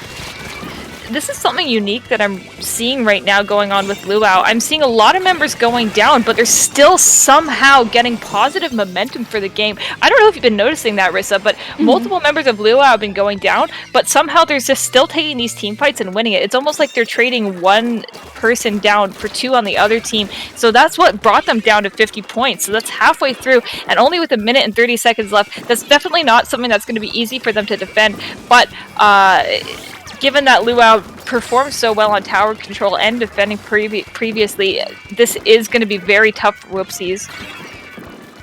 Yeah, this is going to be really tough for Woopsies. That was a really good thing to point out. The way that Luau just was juggling the tower, it seems like they know exactly, what positions they need to be in.